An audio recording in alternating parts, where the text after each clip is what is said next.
안녕하세요. 김원준입니다. 탈원전 공론화위원회가 신고리 원전 556호기 건설 재개를 결론으로 내놨습니다. 동시에 향후 원전은 축소해야 한다는 결론도 함께 제시했습니다. 정부는 이 결론을 수용했습니다. 야당은 일제히 문 대통령 사과를 요구했습니다. 쓸데없는 공론조사로 시간 비용만 낭비했다는 거죠. 사과. 애초 야당은 공론화를 결론 미리 내놓고 하는 요식행위라고 비판했죠. 그런데 시민들은 정부와 다른 결론을 내놨어요. 요식행위가 아니었던 겁니다. 그러니까 사과는 짜고 치는 고스톱이라고 비난했던 사람들이 해야 하는 거죠. 또 대통령 뜻이라며 마구 밀어붙였던 4대강 자원외교 결과 어떻습니까?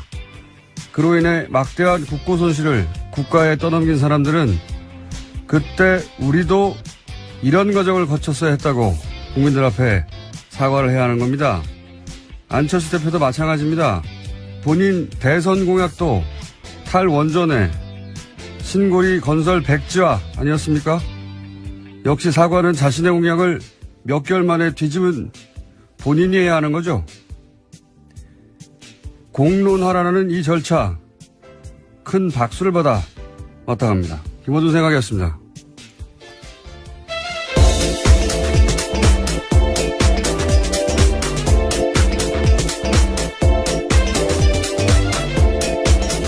시사인의 김은지입니다. 다스는 누구 겁니까? 누구 겁니까? 자, 저는 이 공론화위원회가 건설 중단을 결론을 낼 줄 알았어요. 네. 아무래도 대통령 공약이었기 때문에요. 네. 그렇게 이렇게 전망되는 바도 컸었습니다. 게다가 좀 재밌는 것은 이 공론화위원회 발표 이후에 원전 건설, 추가 건설은 중단해야 된다는 여론이 훨씬 높아졌어요.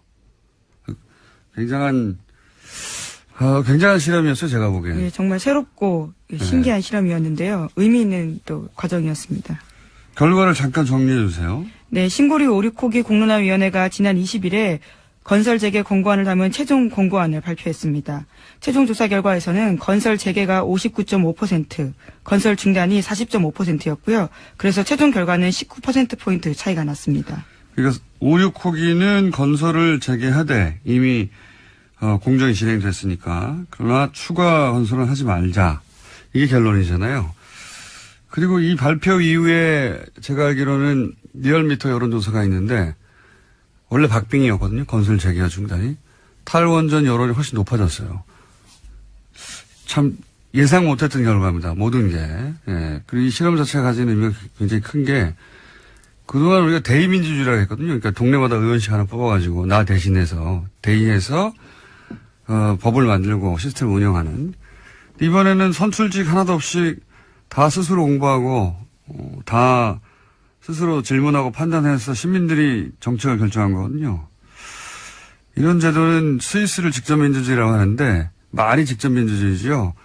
거기 있는 칸톤이라고 그러죠. 그 주에서 실제 그 광장에 모여가지고 직접 의사결정을 하는 주는 하나밖에 없어요. 이름 갑자기 생각이 안 나요. 글라루스인가? 야, 글라루스일 겁니다. 작은 도시인데 1년에 한 번 그것도 광장에 모여서 자기들끼리 투표해가지고 뭘 결정하는 란츠케 마인드인가? 오늘 갑자기 안 척하려고 했더니.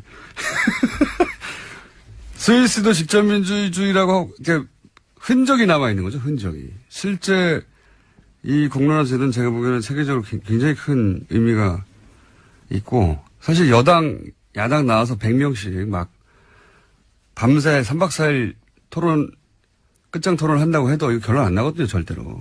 싸우기만 하지.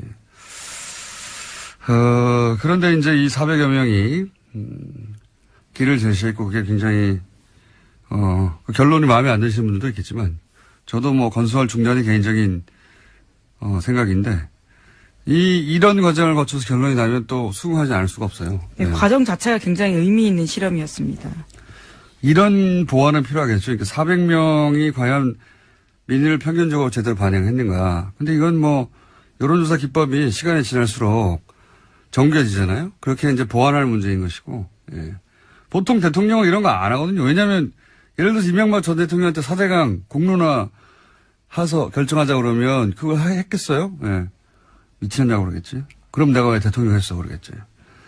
그러니까 이게 결론이 정부하고 다를 수 있다는 걸 알면서도 제가 보기에는 그 시스템을 도입한 결정은 대담한 결정이었다고 봅니다. 예. 정부는 이 사안만큼은 박수를 받아 마땅하다. 예. 그리고 뭐 보수 야당이 반대 이 결론 나고 나서 비판하는 건 이해가 하는 면도 있어요. 원래 무조건 건설하자는 거였으니까. 근데 저는 국민의당이 이걸 비판하는 건 앞뒤가 안 맞아요. 아무리 생각해도 국민의당에서는 안철수 대표가 그 체르노빌 몇 주년, 좀 하여튼 몇 주년 그때 잘 가라 핵발전소인가? 그런 국민본부가 있어요. 그때 같이 서명도 하고 신고리 건설 백지화 탈원전 본인이 직접 건설 중단돼야 된다고 했었단 말이죠. 국민의 생명 안전보다 중요한 것은 없다. 본인이 한 말입니다. 예. 몇 개월 됐다고 이게 갑자기 입장을 바꿉니까? 자, 사과할 대상이 없다, 정부가. 사과는 거꾸로 해야 되죠, 자기들이. 자, 길게 얘기했습니다만은 하여튼 굉장히 의미 있는, 절차고, 앞으로도 이 절차를 더 보완해서 다른 어떤 갈등 상황에도 적용할 수 있겠다 그런 생각도 합니다. 자, 다음 수는요? 네, 지난주에 추명호 전 국장의 구속영장이 기각됐다라는 소식 전해드린 바가 있는데요. 바로 그 다음날 또 다른 구속영장 실질심사가 있었습니다. 이명박 정부 국정원에서 정치공작을 주도했다라는 혐의로 유성옥 전 심리전단장과 신승균 전 국익전략실장의 구속영장 심사가 있었는데요. 이 두 사람은 구속됐습니다. 특히 눈에 띄는 거는 신 전 실장인데요. 이 사람 같은 경우에는 추명호 전 국장의 직속 상관이기도 합니다. 그래서 검찰은요, 추명호 전 국장에 대해서 보강 수사 후 영장을 다시 청구하겠다라는 방침입니다. 그 추명호 국장은 왜 구속되지 않았냐? 그때부터 말들이 많았는데 신 실장이 직계라이기도 하고 신 실장은 또 구속됐어요. 네, 그렇죠. 도주 및 증거인멸에 우려가 있다라는 이유 때문에 구속영장이 나왔습니다.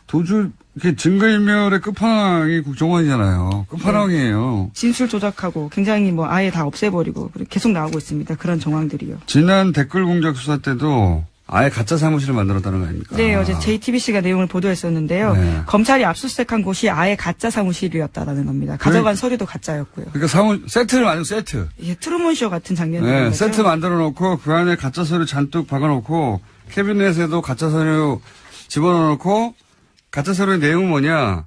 대북 활동을 한 것처럼 만들어 놨다는 거 아닙니까? 자신들의 활동이 적절했다라는 취지. 네, 그래서 사무실을 통째로 세트로 만든 거 이거는 말이죠. 다른 곳에서는 못하는 겁니다. 상상을. 거기서는 지우고 없애고 하는 거죠. 여기는 사무실을 새로 지어버린 거 아니에요.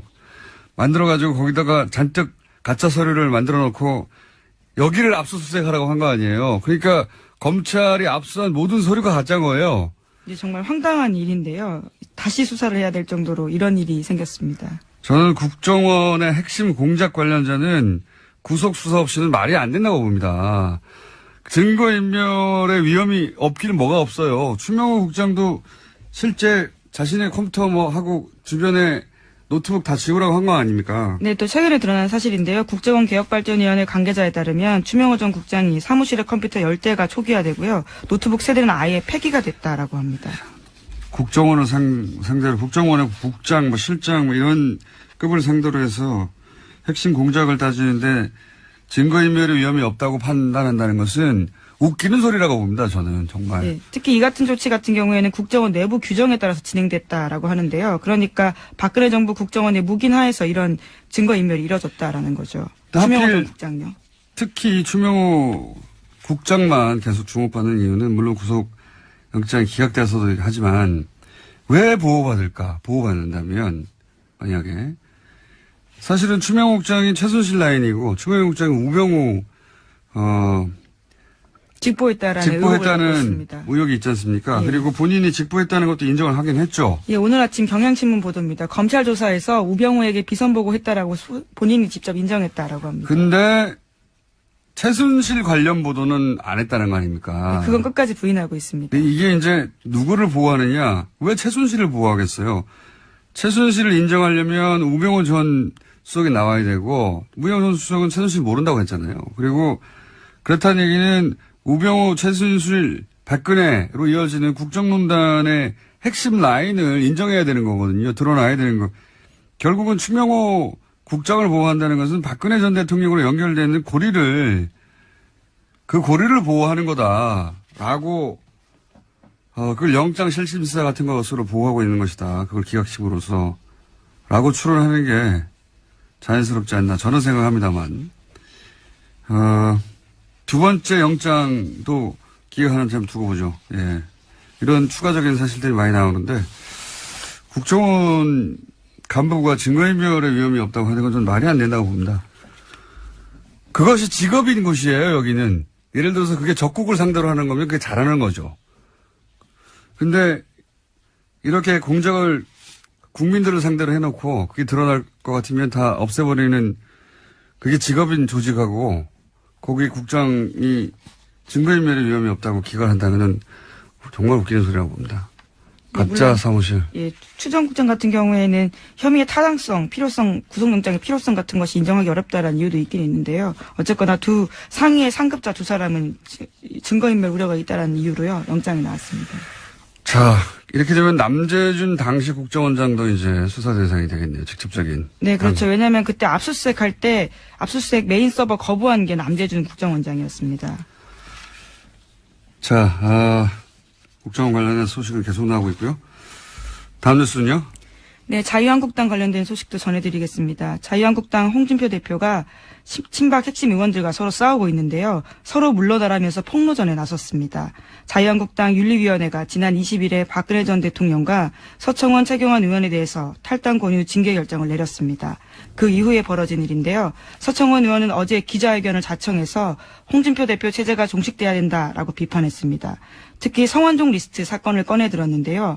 그와 관련해서 홍 대표가 자신에게 협조를 요청한 일이 있다라고 폭로했습니다. 그러자 홍준표 대표는 또 반박을 했는데요. 오히려 MB정부 때 감형시켜주고 석방시켜주고 사면해준 사람에게 고맙다고 인사한 사람이 누구냐라고 반박한 겁니다. 기억하실지 모르겠는데 올 초에 작년 연말부터 새누리당 시절 비대위원장 임명진 목사와 서청원 의원이 유사한 공방을 벌인 적이 있어요. 그때 제가 첫 공방을 보고 이게 약속 대련일 수도 있다라는 얘기를 했거든요. 그리고 실제 미락설도 나왔죠, 나중에. 임명진 위원장이 뭐 국회의장으로 모신다고 했다느니 또는 뭐 친박 의원들에게 일단 탈당계를 내면 나중에 돌려주겠다고 했다든지 뭐. 약속 대련의 향기가 난다고 했는데 그러면서 임명진 위원장이 사퇴하면 진짜고 사퇴하지 않으면 약속 대련이라고 했는데 사퇴 안 했어요, 아무도. 예. 이번에는 그럼 진짜 결투냐? 그때 척도가 사퇴하느냐 아니냐였다면 제가 보기에는 이번에 척도는 서청원 의원이 홍준표 대표와 관련해서 뭔가 물증을 가지고 있다는 식으로 얘기를 하잖아요. 예, 녹취록 관련 자료가 있다라는 식의 네. 암시를 했습니다. 근데 그 물증을 내놓는데 나중에 홍준표 대표에게 치명적 타격을 줘서 대표를 물러나게 할 정도다. 그럼 진짜 싸우는 거고요. 예. 내놨는데 별게 아니거나 아니면 안 내놓거나 약속 대련일 수 있습니다. 네. 이분들은 말이죠. 퍼포먼스의 달인들이기 때문에 예, 그 앞에서 몇 마디 하는 거 가지고 어제 하루 종일 뉴스가 됐던데 그저께도 그것만 가지고 판단할 수가 없어요. 이분들은 속이 아주 깊은 분들입니다. 그래서 저는 그런 의구심을 걷지 않은 채 예. 지켜보겠습니다. 네, 성완종 리스트 사건은 지금 대법원 판결 앞두고 있는데요. 새로운 증거가 나오게 된다면 또 2심에서 무죄 나온 부분들에 대해서 굉장히 주목되는 증거일 수 있습니다. 뭐 특별한 물증이 아니라 그냥 다 아는 얘기 정도 나오면 약속 대련의 향기를 맞출 수도 있을 것이다. 예. 그런 생각도 합니다, 저는. 자, 뉴스를 한 두세 개 정도밖에 못 다루겠네요. 오늘 네. 좀 일찍 이야기를 했습니다. 다음 뉴스는 뭡니까? 네, 일본 중의원 선거가 치러졌습니다. 출구조사에서 집권 자민당이 압승할 것으로 예측됐습니다. 출구조사에서 집권 자민당은 전체 절반이 넘는 의석을 확보하며 압승할 것으로 예측되고 있고요. 또 연립 여당인 공명당과 합하면 개헌 가능한 선까지 육박할 것으로 예측되고 있습니다. 북한 미사일 장사 잘하고 있다고 제가 그랬었는데, 예. 그때도 얘기 드렸지 않습니까? 미사일 다 지나갔는데, 아직도 거기 들어가 있으라 그러고, 미사일은 뭐 600km 위에서 날아가서 떨어졌는데도 불구하고, 피신하라고 하고, 예, 장사 잘했죠.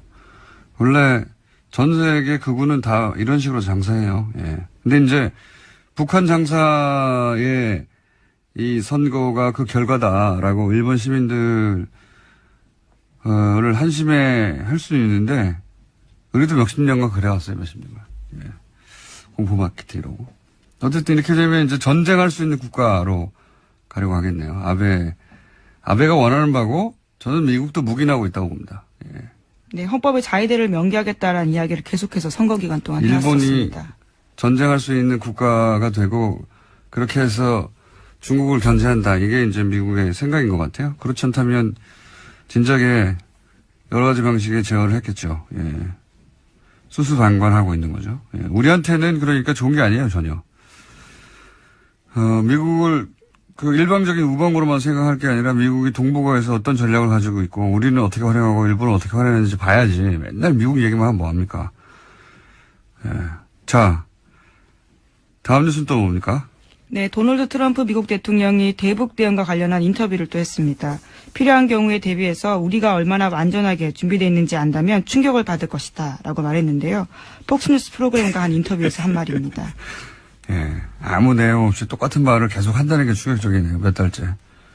이건 리얼리티 프로에서 예고편 보면 항상 뭐 충격적인 내용이 나올 것 같잖아요. 다음에. 보면 별거 없어요. 똑같은 짓의 반복입니다. 뻥튀기 연속. 예, 말만 바뀌었지.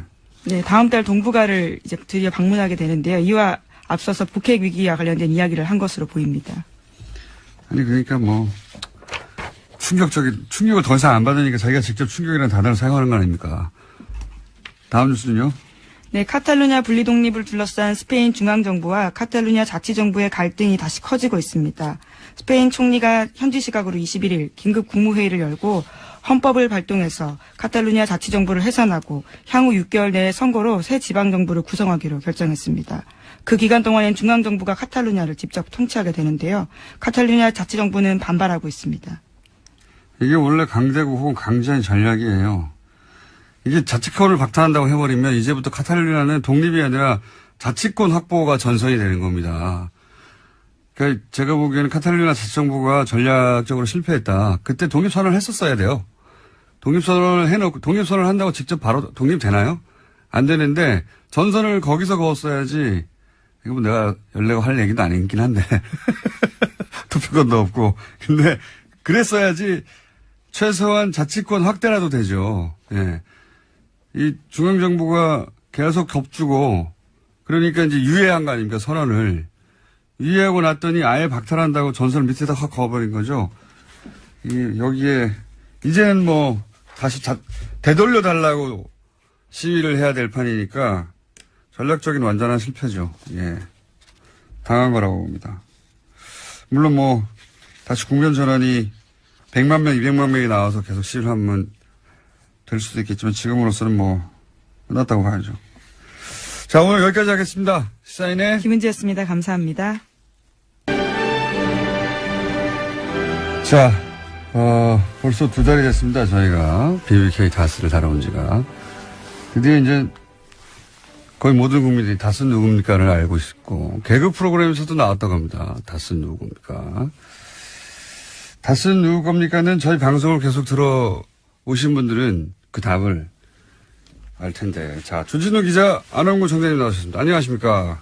안녕하십니까? 안녕하십니까? 네. 목소리로 이제 구분하시고요, 두 분을. 지난 시간에 저희가 본론을 들어가려고 하다가 실패한 이야기를 이어서 오늘 해야 될 것 같아요. 지난주에 이제 본론에 들어가려고 하다가 못 들어간 게 뭐냐면 이미 2007년에 이 사건은 사실은 수사가 됐습니다. 예. 검찰도 도곡동 땅도 수사를 했고 BBK도 수사를 했고 특검까지 했죠. 예. 그런데 결론은 이명박 전 대통령은 아무 상관이 없다. 도곡동 땅은 제3자의 땅이다. 그리고 BBK 주인은 김경준 씨다. 주가 조작은 김경준 씨의 단독 범행이다. 이렇게 결론이 났어요. 결론이 났는데 몇 년 있다가 140억은 다스로 돌아갔습니다. 희한하게도. 이 140억은 BBK에서 나온 돈으로 주가 조작을, 옵셔널 벤처스의 주가 조작을 한 다음에 그 돈을 들고 튄 거기 때문에 사실은 이 돈은 BBK에 투자했던 소액 투자자들이 돌려받았어야 되는 것이고, 미국의 재판 결과도 그러한데 이 돈이 엉뚱하게 다스로 들어가 버렸어요. 그래서 다시 한번 이 얘기가 이제 수면 위로 올라오지 못하는 걸 2달 동안 끌어올려서 수면 위로 끌어올렸습니다, 이제 드디어. 근데 왜 2007년에는 그런 결론이 났을까? 2007년에는 왜 이게 이명박 전 대통령과 무관하고 김경준 씨의 단독 범행으로 결론이 났을까? 그때 무슨 일이 있었나? 이걸 오늘 짚어보려고 합니다. 그 당시의 상황을 저희들이 좀 소환을 해서 봐야 되는데요. 네. 최초에 2007년도에 도곡동 땅을 검찰이 수사를 하고 발표를 할 때 제3자 것이라고 발표를 했죠. 그때만 해도 이명박 씨하고 박근혜 씨가 둘이 그 후보로 경쟁을 할 때입니다. 그렇죠. 2007년에 아주 큰 경쟁이었죠. 당시 도곡동 땅은 김경준 김재정 씨, 그러니까 네. 그 이명박 처남 김재정 씨와 이상은 씨 소유로 그 장부상은 그렇게 돼 있었어요. 다스처럼. 예. 똑같이.登記상은 그렇죠. 예. 예. 그랬는데 그때 검찰이 제3자의 것으로 보인다 하고 제3자는 소환에 응하지 않기 때문에 조사할 수가 없어서 안 했다라고 결론을 내리죠. 네. 그때까지는 상당히 눈치를 본 것 같고요. 그때 제3자는 이명박이었습니다.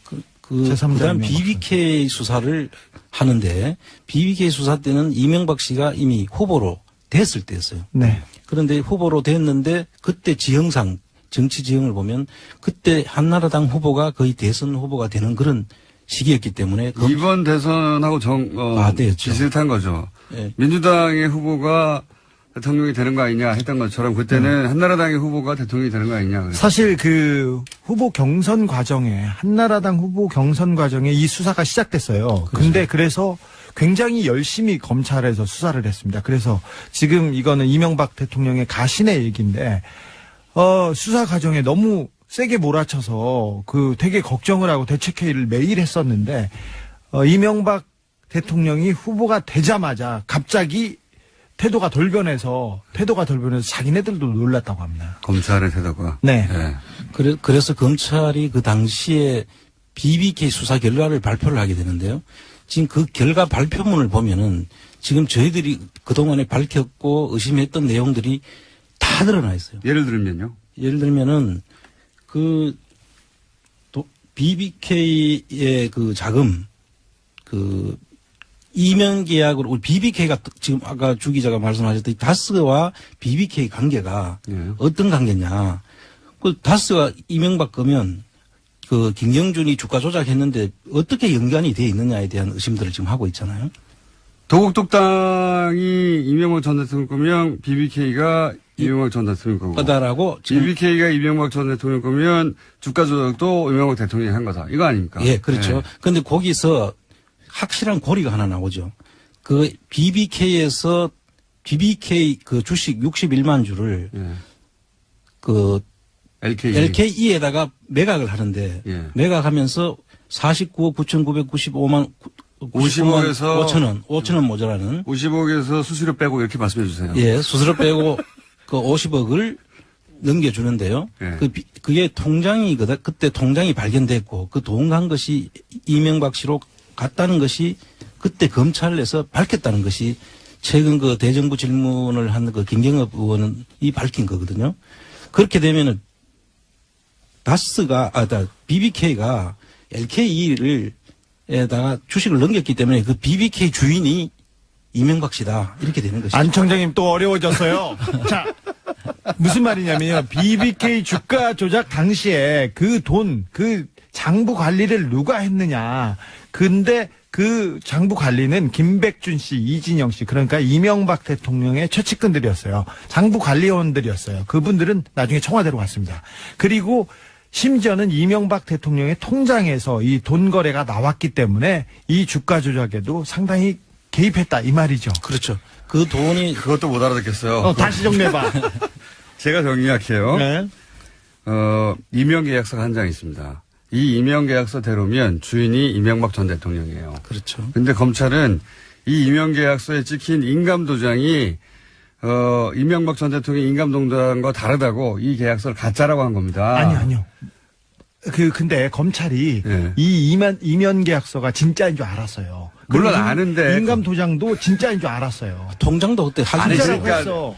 내 말은 뭐냐면 진짜인 줄 알았죠. 알았는데 검찰 발표가 다르다고 발표를 하면서 털어준 거라는 거죠. 제 말은. 그렇죠. 그렇습니다. 네. 자, 셋이 각자 다 다른 얘기를 하는데 제가 하는 얘기가 같은 맞네요. 얘기예요. 같은 얘기. 제가 하는 얘기가 아주 제일 이해하기 쉬운 겁니다. 임명계약서 한 장이 있어요. 이 임명계약서가 맞기만 하다면 BBK는 이명박 전 대통령 겁니다. 김경준이 한국에 들어오면서 입국하면서 이 BBK는 저기 이명박과 내가 공동으로 설립한 거고 BBK 주가 조작도 이명박이 했다 이 얘기를 하면서 자기를 증명해줄 서류가 있다. 이게 이면 계약서다. 이러면서 계약서를 들고 왔어요. 흔들었어요. 네. 그러니까 이면 계약서의 내용 자세히 알 필요가 없습니다. 왜? 그들끼리 복잡한 계약이기 때문에 알 필요가 없고 핵심은 뭐냐? 이게 맞으면 주인이 이명박 전 대통령이 되는 거예요. 예? 더 핵심은 검찰이 그 사실을 이미 그때 알고 있었다는 거예요. 알고 있었는지 모르고 있었는지는 이제 수사를 해봐야 되는데 우리는 알고 있을 거라고 생각하는 거고요. 근데 검찰은 도장이 다르다고 가짜라고 해버린 겁니다. 근데 김경준 씨의 나중에 주장은 무슨 소리냐. 그때 도장이 2개가 있었다. 2개가 있었는데 그중에 하나하고 다르다고 결론을 낸 것이다. 네. 나중에 얘기를 하죠. 근데 검찰이 이 이면 계약서가 진본이라는 걸로 알고 그 또 하나의 도장이 이게 진품 그러니까 이명박 거라는 걸 알았어요. 그래서 어떻게 해야 되냐면은 김경준의 진술을 무너뜨려야 됩니다. 그러니까 김경준이 자기가 거짓말을 했다고 진술을 바꾸게 함으로써 이 이면 계약서를 덮을 수 있었습니다. 또 이게 무슨 얘기인지 다 자기들은 잘 아는 내용이니까 앞뒤를 빼고 그렇게 얘기하면 안 돼. 이게 뭐냐면 이제 이명계약서가 너무 중요한 거예요. 정말 핵심인 겁니다, 이게. 그 이명계약서의 내용을 아실 필요가 없고, 정말 관심이 있으시면 찾아보시면 되는데, 찾아서 보셔도 잘 몰라요. 무슨 말인지. 핵심은, 이거 이명박 거 이렇게 써 있는 거예요, 핵심은. 그런데 이걸 검찰은 가짜라고 했단 말이죠. 도장 위조라고. 그런데 그것만으로 부족하고, 김경준 씨 입으로 스스로 가짜라고 말해야 되는 겁니다. 그렇죠. 그래서 이제 검찰이 압박을 하고, 김경준 씨가 나중에 왜냐하면 안 그러면은 누나하고 부인을 괴롭힌다고 본인의 주장이에요. 김명준 주장. 그렇게 말을 했기 때문에 법정에 가서도 이거 내가 조작한 거라고 말을 합니다. 나중에.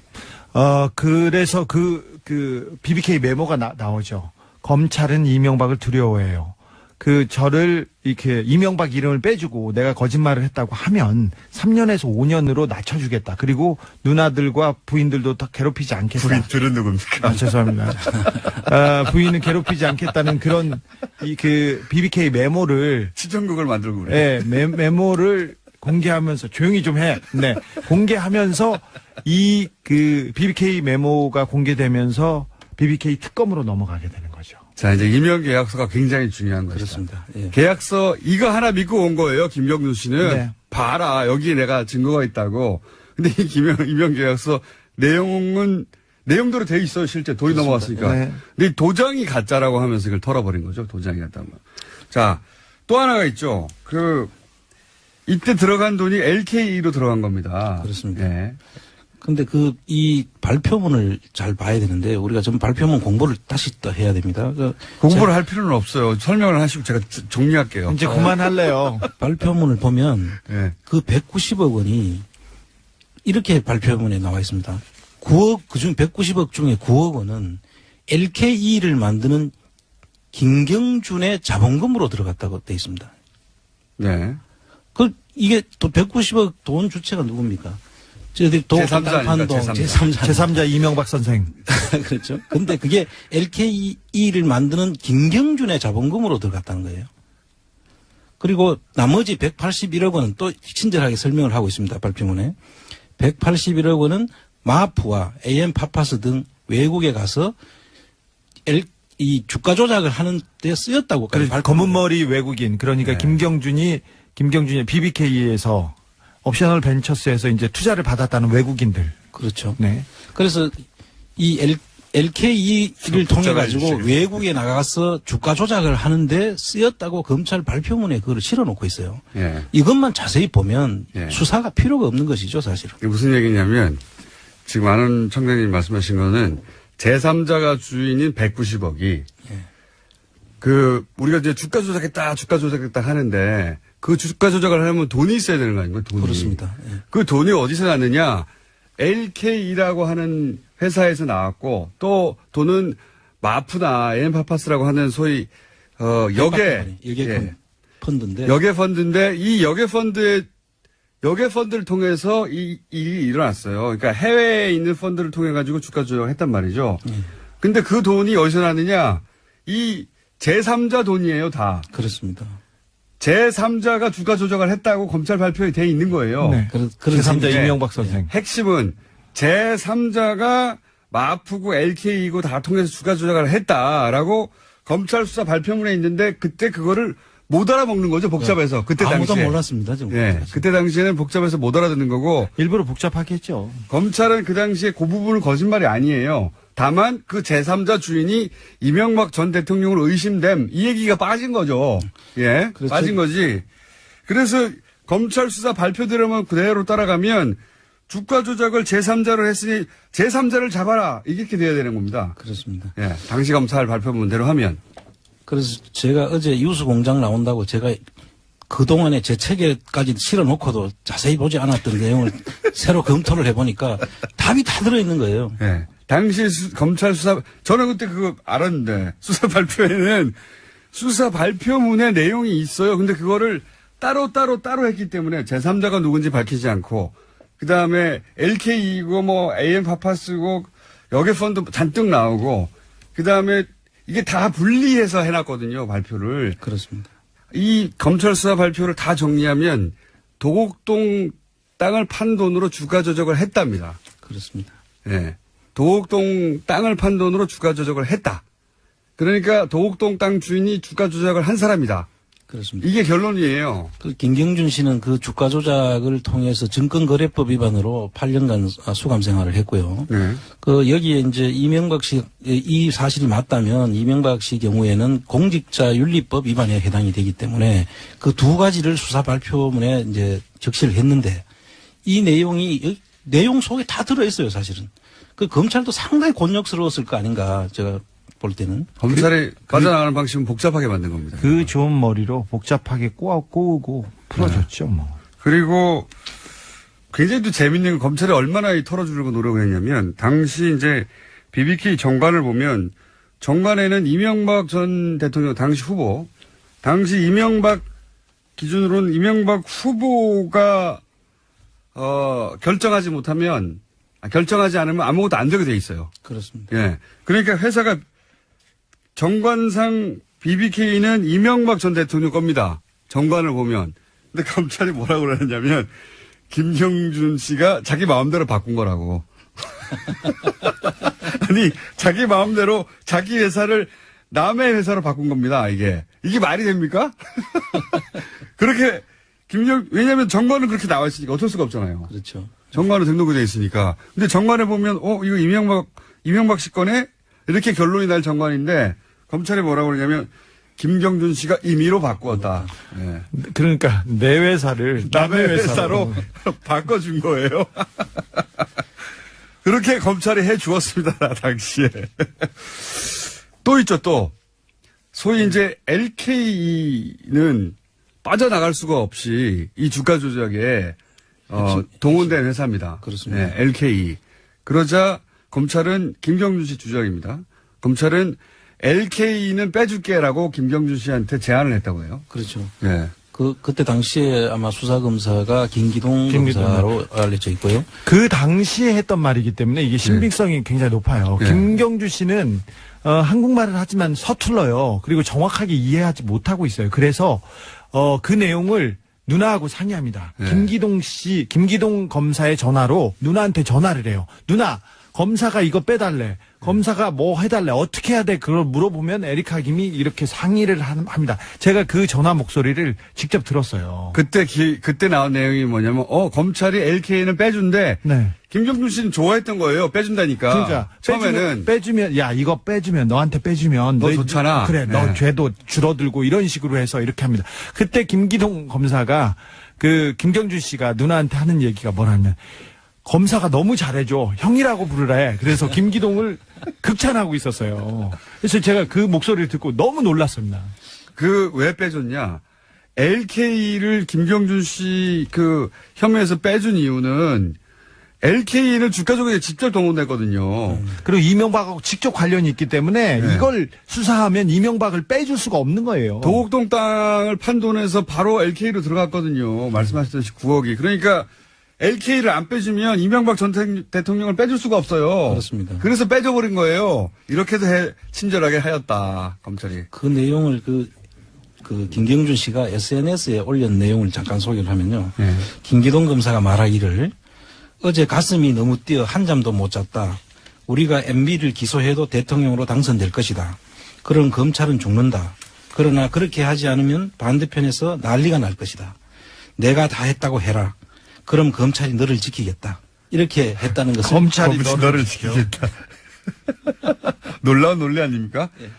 근데 이제 잡혀 있고, 검찰에만 둘러싸여 있고, 당시 검찰이 소위 이제, 어떻게 이명박 전 후보를 털어주느냐의 관점에서 사안을 봤으니까, 김경준 씨를 갖고 놀았던 거죠. 그렇죠. 네. 네. 갖고 놀았던 것이고, 그렇게 해서 LK는 또 빠집니다.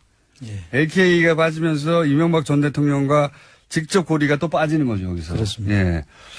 그리고 도장도 아까 말씀드렸고, 또 뭐 정관 같은 건 정말 웃기는 얘기거든요, 그렇습니다. 이게. 정말 남의 자기 회사를. 심지어는 그 당시에 잉크제트를 썼는데 프린트기를 예. 레이저 프린터밖에 없었다. 이렇게 하면서까지도 덮어줍니다. 그 검찰이 상당히 노력했던 정황이 보입니다. 이게 LK나 BBK나 다 같은 회사 하는 것이 격리가 한 사람이었고 사무실도 같았고 네.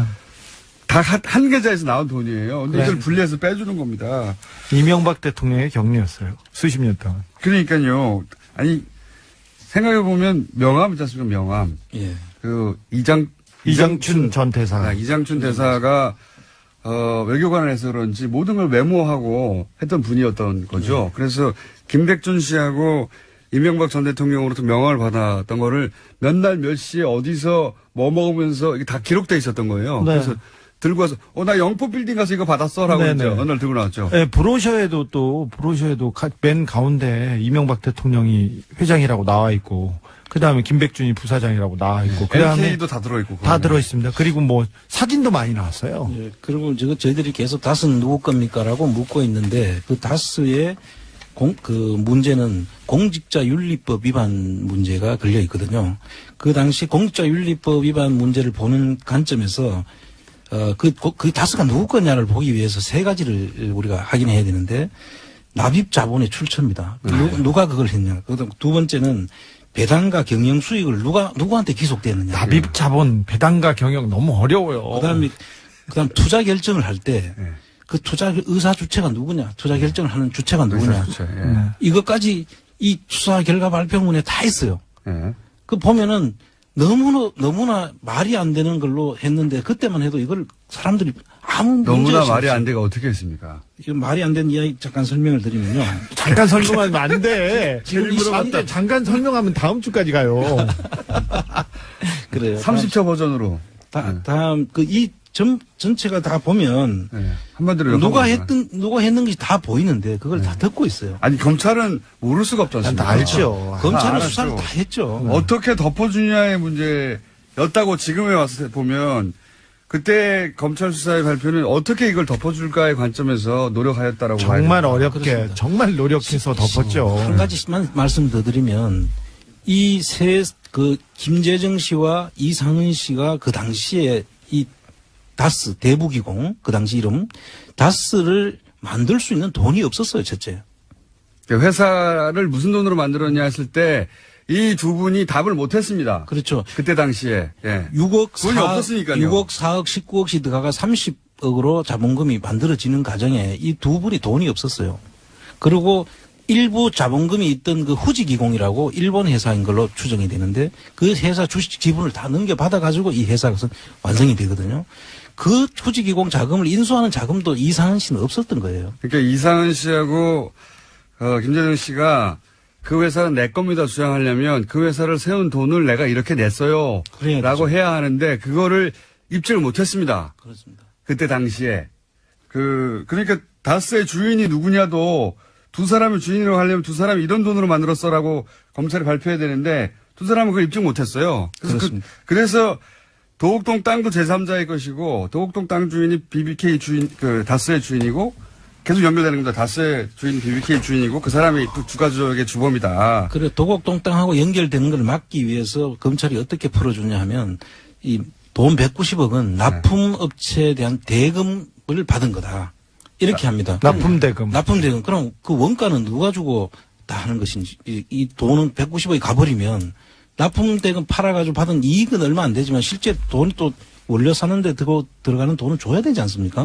그 190억이 전부 다 납품대금이라고 검찰이 이 회계 지식이 부족해서 오는 하나의 좀 해프닝 아닌가 싶은데. 아니, 뭐 부족한 게 아니라요. 다 알고 덮은 거죠, 일부러. 일반인들의 회계 지식이 부족할 거라고 생각하고 그렇게 말했겠죠. 예. 뭐 그렇게 봐야 되겠죠.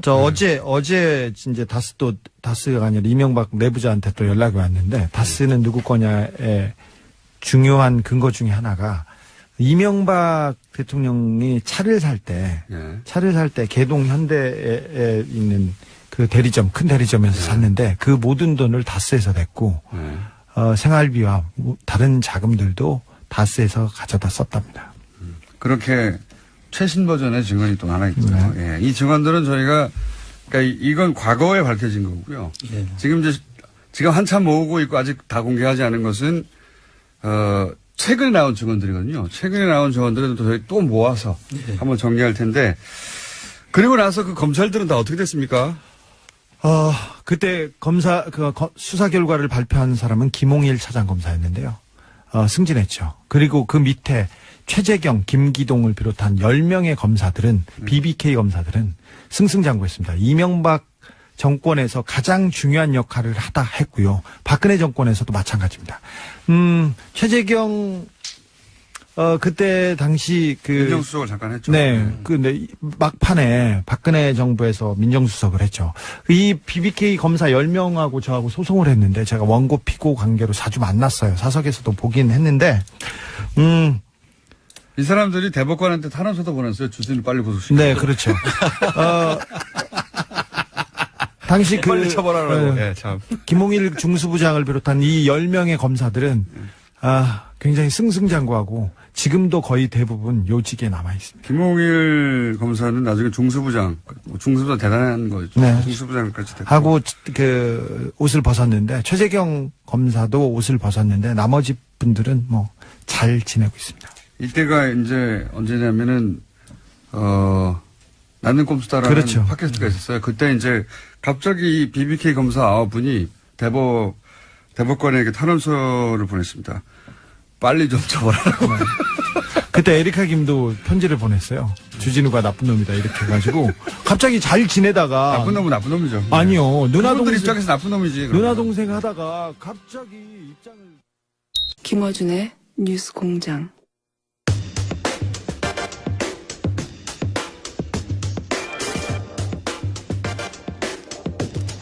국민의당과 바른정당 통합에 관한 뉴스가 최근에 쏟아지고 있습니다. 오늘 내일 이 문제 짚어볼 텐데요. 오늘은 먼저 통합에 반대하는 입장 먼저 들어보겠습니다. 국민의당 이상돈 의원 연결됐습니다. 안녕하세요, 의원님. 네, 안녕하세요. 네. 오랜만입니다. 네. 의원님, 저희 스튜디오에 한번 나와주세요. 네. 네, 시간 봐서 나와주겠습니다. 직접 나와주시면 빵빵 터질 것 같습니다. 네. 자, 우선 먼저 이걸 여쭤봐야 될 것 같은데 통합에 반대하는 의원으로 먼저 모셨는데 반대하시는 거 맞죠? 저는요, 반대가 예. 애당초 불가능하기 때문에 터무니없는 거라 해서 반대하는 겁니다. 그러니까 반대할 가치도 없는데 반대하는 거죠. 그리고 제가 이미 일주일 전에 인터뷰에 이 통합은 가능성은 제로라 그렇지 않습니까? 예? 그리고 이미 뭐 물 건너간 걸 보이지 않습니까? 네. 불가능하다고 보시는 거군요. 예. 네네. 네, 가능은 한데 반대가 아니라 안 될 일이다 이렇게 보시는 거군요. 우선. 네, 그렇습니다. 네. 예. 동아일보가에서 보도한 것 같은데 개개인 의원들에게 전화 통화해서 찬성하는 분이 18분, 반대하는 분이 11분, 나머지 유보 이렇게 나왔던데 현재로는 여하간 찬성하시는 분이 더 많은 거 아닙니까? 당내에? 근데요, 그게 답변할 때 네. 몇몇 의원들이 상당수 의원들이 좀 조건을 달고 또는 이렇게 뭐 이것도 되고 저것도 되고 이런 식으로 말하는 분들이 거기 찬성으로 돼 있어서 지금 뭐 제가 파악한 바에 의하면 벌써 5, 6명 정도 의원들이 잘못 알려졌다 이렇게 말하고 있고 그 한 5명 정도 되는 분들은 다 좀 다선급 중진급이죠. 네. 그러니까 이 찬성도 조건부 찬성이 10명밖에 안 되는 겁니다. 현재는 그렇군요. 네. 조건부 찬성이었는데 잘못 알려줬고 이제 그분들도 입장을 그렇죠. 바꿨다. 뭐 그것도 하나의 가능할 수 있겠다. 뭐 그 정도 얘기한 것을 갖다가 그러니까 그 신문에서 의도적으로 이렇게 좀 분리해서 부풀려 쓴 거라고 봐야죠. 네. 동아일보 보도는 그렇고요. 그러면 그 이전에 조선일보 보도로 이제 국민의당이 통합을 하면 지지율이 상당히 높다. 비밀 여론조사를 했다라고 해서 논란이 됐는데 혹시 이 여론조사는 알고 계셨습니까? 그건 사전에 우리 아는 사람 아무도 없었죠. 그러니까 국민정책연구원에서 국민 세금으로 쓸데없는 여론조사 한 건데, 그것도 그런 여론조사 하게 되면 질문이 좀 이렇게 원하는 방향으로 되어 있지 않겠습니까? 그렇게 해서 나온 거고, 의미 없다고 봅니다. 네. 의미 없다. 혹시 이 여론조사가 소속 의원들 모르게 진행됐다는 것에 대해서 내부 비판은 없나요? 상당히 격앙되게 생각하는 의원들이 많이 있죠. 특히 좀 정치를 오래 한 사람들에 대해서는 이거 대단히 잘못됐다 이렇게 보고 있죠. 네. 그래서 뭐 혹시 안철수 대표에 대한 비판 얘기는 없습니까? 관련해서? 어저께 정동영 의원, 천정배 의원, 유성엽 의원들이 굉장히 강도 높은 비난을 했죠. 그리고 사실 그리고 무엇보다 유승민 전 대표죠. 유승민 의원이 우리 당으로 합칠 사람이 아닙니다. 그리고 원래 생각도 없었고 그 가운데 있는 주호영 거기 원내대표가 이렇게 저렇게 얘기하니까 그냥 마지못해 뭐 그런 것도 하나의 방법이겠다 이렇게 좀 얘기했던 게 커진 것 같고요. 그리고 주호영 원내대표는 원래 친 MB 아닙니까? 그렇죠. 친이에서 친박을 갈아탄 사람이고 또 요번에 또 뭐 한국당하고 합당하다 그러다가 배당가 또 국민의당하고 그러니까 믿을 수가 없는 사람 아닙니까? 거기에 뭐 좀 양쪽에서 그 페이스에 날려서 이렇게 커진 것 같습니다.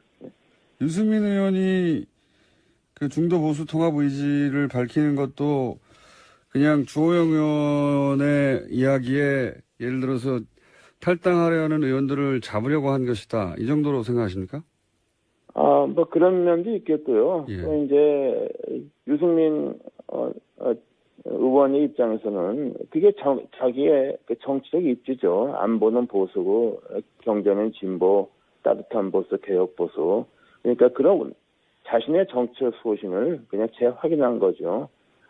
그리고 우리 당 이 구성원들의 대부분하고 유승민 의원 그리고 그 주변의 몇 사람들하고서는 저는 이렇게 어울리기가 힘들다고 저는 봅니다. 그리고 또한 저는 유승민 의원이나 그 주변 사람들이 안철수 대표를 어떻게 보는가 하는 것도 제가 대충 압니다. 그래요? 어떻게 봅니까? 유승민 의원이? 무엇보다 그 생각이 없지 않습니까? 오락가락 아닙니까? 사드 반대 앞장섰다가 베란간 대선 다가오니까 사드 찬성하고 대북 제재해야 된다고 해서 그 지난번 TV 토론 때 그거에서 유승민 당시 후보가 안철수 후보가 그냥 작사를 내지 않았습니까? 솔직한 얘기로. 그런 거 보면 그거 다 알죠. 그리고 유승민 의원은 공부를 많이 한 사람입니다. 그 사회과학을 공부한 사람이고, 그러니까 지식의 깊이가 있는 사람이죠. 네. 예. 그러면 유승민 의원은 그렇게 사회과학 공부하고 지식 깊이가 있는데 안철수 대표는 그렇지 않다고 유승민 의원이 생각하신다고 보시는 겁니까? 네, 저는 다른 길을 걸어온 사람이고, 예. 그래서 이제 정치적인 어떤 판단, 방향성에 대해서는 유승민 의원이 그렇게 안철수 의원을 자신과 비슷하다든가 같다든가 이렇게 하지는 않는다고 저는 확신하고 있습니다. 네. 혹시 그런 얘기 들어보신 적 있습니까? 그 주변으로부터? 저 대해서 더 이상 언급을 하지 않고, 저는 솔직히, 배경이, 거기 있는 주변 사람들하고 좀 알지 않습니까? 네.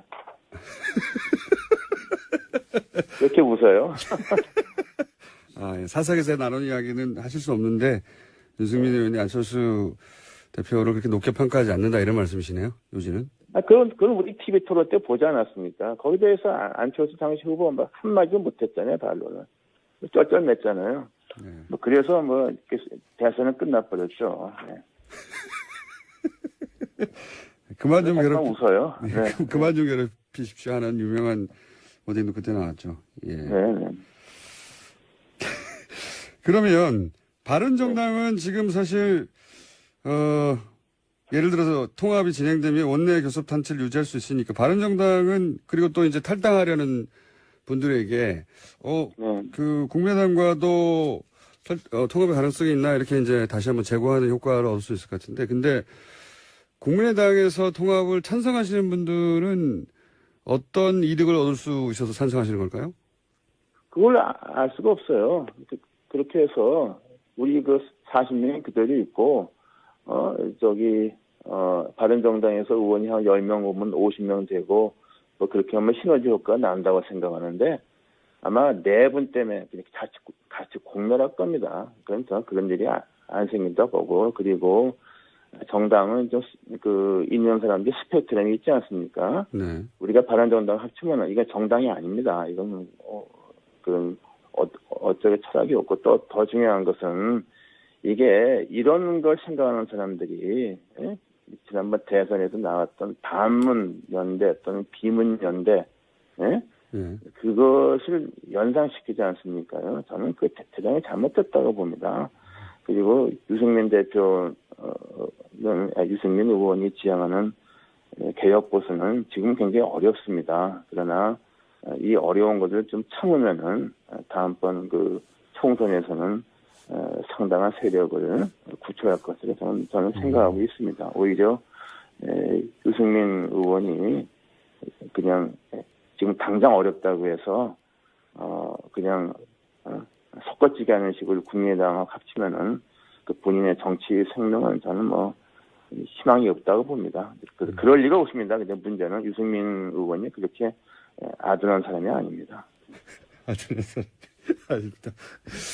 국민의당 내부에서 원외위원장 일괄 사퇴 얘기가 나왔지 않습니까? 그게 아마도 이제 바른정당과 통화하자면 원외위원장 자리가 비어 있어서 그렇게 진행된 거 아니냐 이런 얘기가 나오는데 원외위원장 일괄 사퇴 문제는 어떻게 진행되고 있습니까?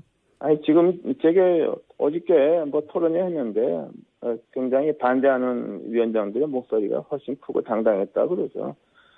그리고 지금 시도당 위원장에서 서울, 부산, 경남 빼고 다 그만뒀다 이렇게 얘기는 하는데 우리가요 좀 서울, 경기, 부산, 경남하고 호남은 물론 우리가 제일 강하고 하고서는 그 외에는 조직 자체 굉장히 미비합니다. 그래서 원외위원장 숫자가 중요한 게 숫자도 정확히 누가 사퇴하는지 밝히지도 않아요. 하고 사실상 시도당이 그렇게 당원도 별로 없고 존재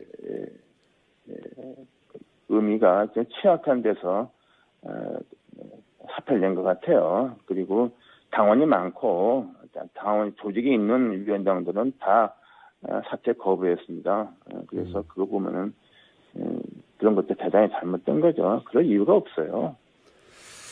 알겠습니다. 그러면 이건 어떻습니까? 사실 이제 정계 개편이 이제 있을 수밖에 없는 국면으로 가긴 가는 것 같습니다. 그래서 적어도 바른정당은 몇 분이 될지, 혹 시기가 언제일지 문제지 탈당이 이루어질 것 같은데요. 그러면 국민의당도 내부적으로 좀 요동치지 않겠습니까? 국민의당 내부에 특히 호남계 의원들은 지금 안철수 대표의 드라이브에 반발하고 있는데 그분들이 민주당으로, 돌아가거나 통합하거나 이런 가능성은 어떻게 보십니까?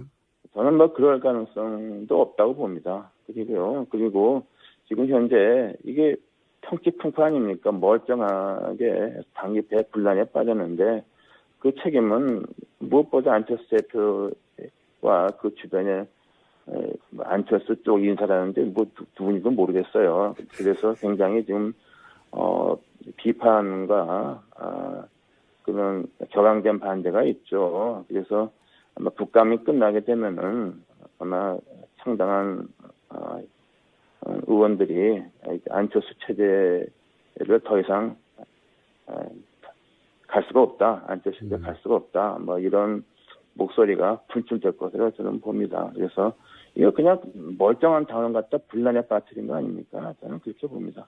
그럼 국감 끝나고 나면 안철수 대표 체제를 청산하고 비대위로 가야 된다, 뭐 이런 식의 주장까지 나올 수 있는 상황이다, 내부 분위기가. 그럴 가능성이 저는 있다고 봅니다. 그래서 어제 그리고 지금 안 대표 측에 대해서 반대를 분명히 했던 의원 보면은 다들 무게감이 있는 의원들 아닙니까요? 다선 의원들이죠. 그리고 이미 숫자도 이미 그 통합에 대한 반대 의사를 갖고 있는 의원들이 40에서 20을 훌쩍 넘는다고 봅니다. 예. 그래서 이것은 이번에 멀쩡한 당에 그야말로 파문만 일으킨 거고 누군가는 책임은 져야 된다고 봅니다. 이게 마지막 질문인데요. 일단 오늘 여기까지 할 텐데 만약에 그렇게 친한 게 안철수 대표를 중심으로 한 분들과 그리고 이제 그런 통합이나 이런 논의 자체가 말이 안 된다. 당에 피해를 끼쳤다 생각하시는 분들이 계속 논란이 커지면 같이 하기 힘들어질 수도 있는데 그 경우 의원님은 비례대표라서 탈당도 못 하시지 않습니까? 아니, 제가 왜 탈당을 합니까요? 저는 그 다수가 당을 지키자는 건데. 예. 무슨 탈당 같은 얘기를 합니까? 아니, 지금, 이게 사실이요. 네. 평상시에는, 선거를 앞둔 게 평상시에는 의원이, 원내가 중요한 겁니다. 평상시 선거 임박해서, 가게 원내 후보 정할 때 그렇죠. 지금 다수가 주류가 우리 국민의당은 그대로 지키고 가서 제가 지방선거는 어차피 좀 야3당이 다 어려운 거고 그리고 이제 총선까지 간다는 이런 생각을 하고 있는 건데 그 탈당을 한번 다른 사람이 탈당을 해야죠. 왜 이렇게 원래 당을 지키겠다는 사람이 탈당을 합니다. 그건 좀 엉뚱한 질문 같습니다. 알겠습니다. 자, 마지막으로 하나만 더 여쭤볼게요. 네. 요즘 현안이라 연결한 김에. 네. 지금은 적폐청산 대 정치보복 프레임 있지 않습니까? 여기 대해서 간단하게 논평해 주신다면요? 저는요, 적폐청산이라는 그 어감이 좀 강하죠. 네. 그러나 저는 이게 개혁, 그리고 지난 이명박 박근혜 시절에 있었던 9년 있었던 그 엄청난 독선과 오만에 있는 국정 파탄, 그 철저하게 바로잡아야 됩니다. 책임지어야 되고 심판해야만 됩니다. 저는 그러기 위해서 민주당이 국회 원내 과반이 안 되지 않습니까? 예. 저는 특별한 개별 사안에 대해서는 우리 국민의당도 좀 반대할 수 있지만 그 큰 흐름, 개혁이라는 큰 흐름, 구정권에서 잘못된 것을 심판하고 바로잡고 책임을 지운다는 거기는 저는 같이 가야 된다고 봅니다. 그래서 현 정부에서 필요한 것은 저는 개혁연대라고 그렇게 그게 가장 중요하다고 봅니다. 알겠습니다. 오늘 말씀 감사합니다. 네, 감사합니다. 네, 지금까지 국민의당 이상돈 의원이었습니다. 내일은 통합에 찬성하는 의견 들어보겠습니다.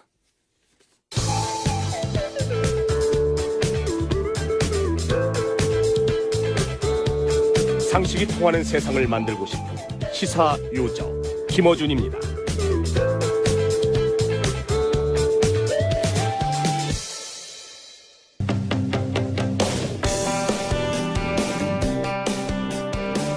이명박 박근혜 정부 시절 아랍에미레이트 UAE 원전 수출에 대한 홍보 대단했습니다.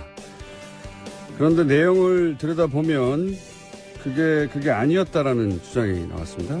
더불어민주당 홍익표 정책위 수석 부의장 연결됐습니다. 안녕하세요, 의원님. 예, 안녕하세요. 반갑습니다. 예, 바로 본론으로 들어가서 뭐가 문제입니까? 따져주십시오. 예, 이게 두 가지죠. 하나는 원전 수출에 대한 과대 포장인 거고요. 예. 두 번째는 이명박 정부 시절에 맺었던 계약이 박근혜 정부 들어와서 추가로 악화되는 겁니다. 즉, 그 전에 맺었던 계약도 확정된 게 아니라 이후에 그 UH에 휘둘리면서 그 계약이 악화되면서 사실상 빚 좋은 개살구에 머무른 거 아니냐 이런 우려입니다. 원래 안 좋았는데 더 악화됐고 그리고 과대 포장됐다. 우선 과대 포장은 좀 자세히 설명해 주시면요. 이게 뭐 잘 아시다시피 2011년, 12년 그 당시에 그 1차 계약이 2012년에 이루어지는데 2011년, 12년 당시에 이명박 정부에서 대대적으로 선전했던 게 아랍에미리트 원전 수출 아닙니까? 그 한국형 원전 수출 해가지고 뭐 마치 황금알을 낳는 거위처럼 그 당시 선전을 했습니다. 그러니까 당시 그 발표 내용을 보면 한국형 원전 4기를 지어주면서 총 계약이 우리 돈 한 21조 원 당시 환율에 따르면 186억 달러다 해서 굉장히 큰 돈을 이익을 벌 수 있다고 하면서 당시 수익률을 한 16% 목표 수익률을 제시를 했습니다. 그래서 그 새로운 우리나라의 수출 산업이라고 하면서 지금도 층고리 오리코기 중단과 관련돼서 원전 수출 얘기를 계속 하지 않습니까? 그 재개를 지지했던 측에서요. 근데 사실은 이 원전 수출 과정에서 이런 이익이 부풀려졌고 또 다른 측면에서 즉 이 사고나 또는 관리 운영에 대한 책임 이후에 우리가 부담해야 될 그 어떤 관리 책임에 대한 리스크에 대해서는 전혀 알려지지 않았다는 것이죠. 그렇게 그것까지 다 계산하면 수익률이 얼마나 됩니까? 16%가 아니라? 이거는 뭐 좀 더 따져봐야 되는데, 2016년에 박근혜 정부에서 이제 새롭게 계약을 확정짓습니다. 그때 확정짓는데 당초 16%였던 것이 10.5%로 조정됩니다. 아, 그때 이미? 네네. 근데 이 아부다비 정부에서는 9%를 요구했는데 10.5%로 했는데, 이것은 좀 우리가 봐야 되는 게, 우리가 보면 해외 사업에서 기준 수익률 산출 모델 IPP 원자력이라는 게 있어요. 우리 자료에 따르면 그게 기준 수익률이 9.52%거든요. 그러니까 그보다 약간 1% 높은 겁니다. 즉 아부다비 정부가 요구한 9%는 그보다 낮은 거죠. 그러다 보니까 거의 마지노선으로 10.5%를 했는데 이조차도 우리가 관리 운영에 따른 책임을 지다 보면 어떻게 될지 모른다는 거죠. 실제로 가장 문제가 되는 거는 양 당사장 엔액 측과 한전 측이 계약을 하면서 몇 가지 독소 조항이 들어갔습니다. 우리 입장에서는 독소 조항이죠. 계약이 이제 불리하게 되는데, 예, 크게 한 5가지 정도 지적을 할 수 있는데요. 하나는 지분 비율이 변동될 가능성이 있습니다. 그러니까 2012년 당시에는 우리 지분 비율이 한전이 18%, 엔액이 82%였거든요.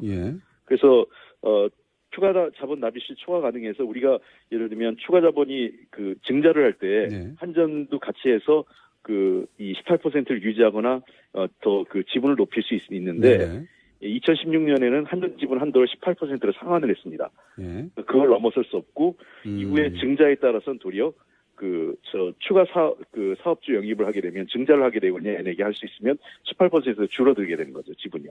그렇게 되면 이후에 수익률도 줄어들 수 있죠. 18%에 따른 수익률이 10.5%고 이렇게 우리가 설정해놨기 때문에 만약에 지분율이 줄어들면 수익도 줄어들게 되죠.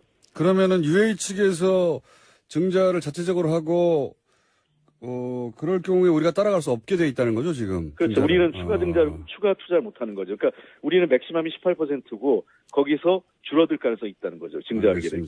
그다음에 콜옵션 문제도요. 원래는 우리가 풋옵션이라고 해서 콜옵션이 이제 풋옵션 가게 했는데 콜옵션 할 때 이게 이제 어떤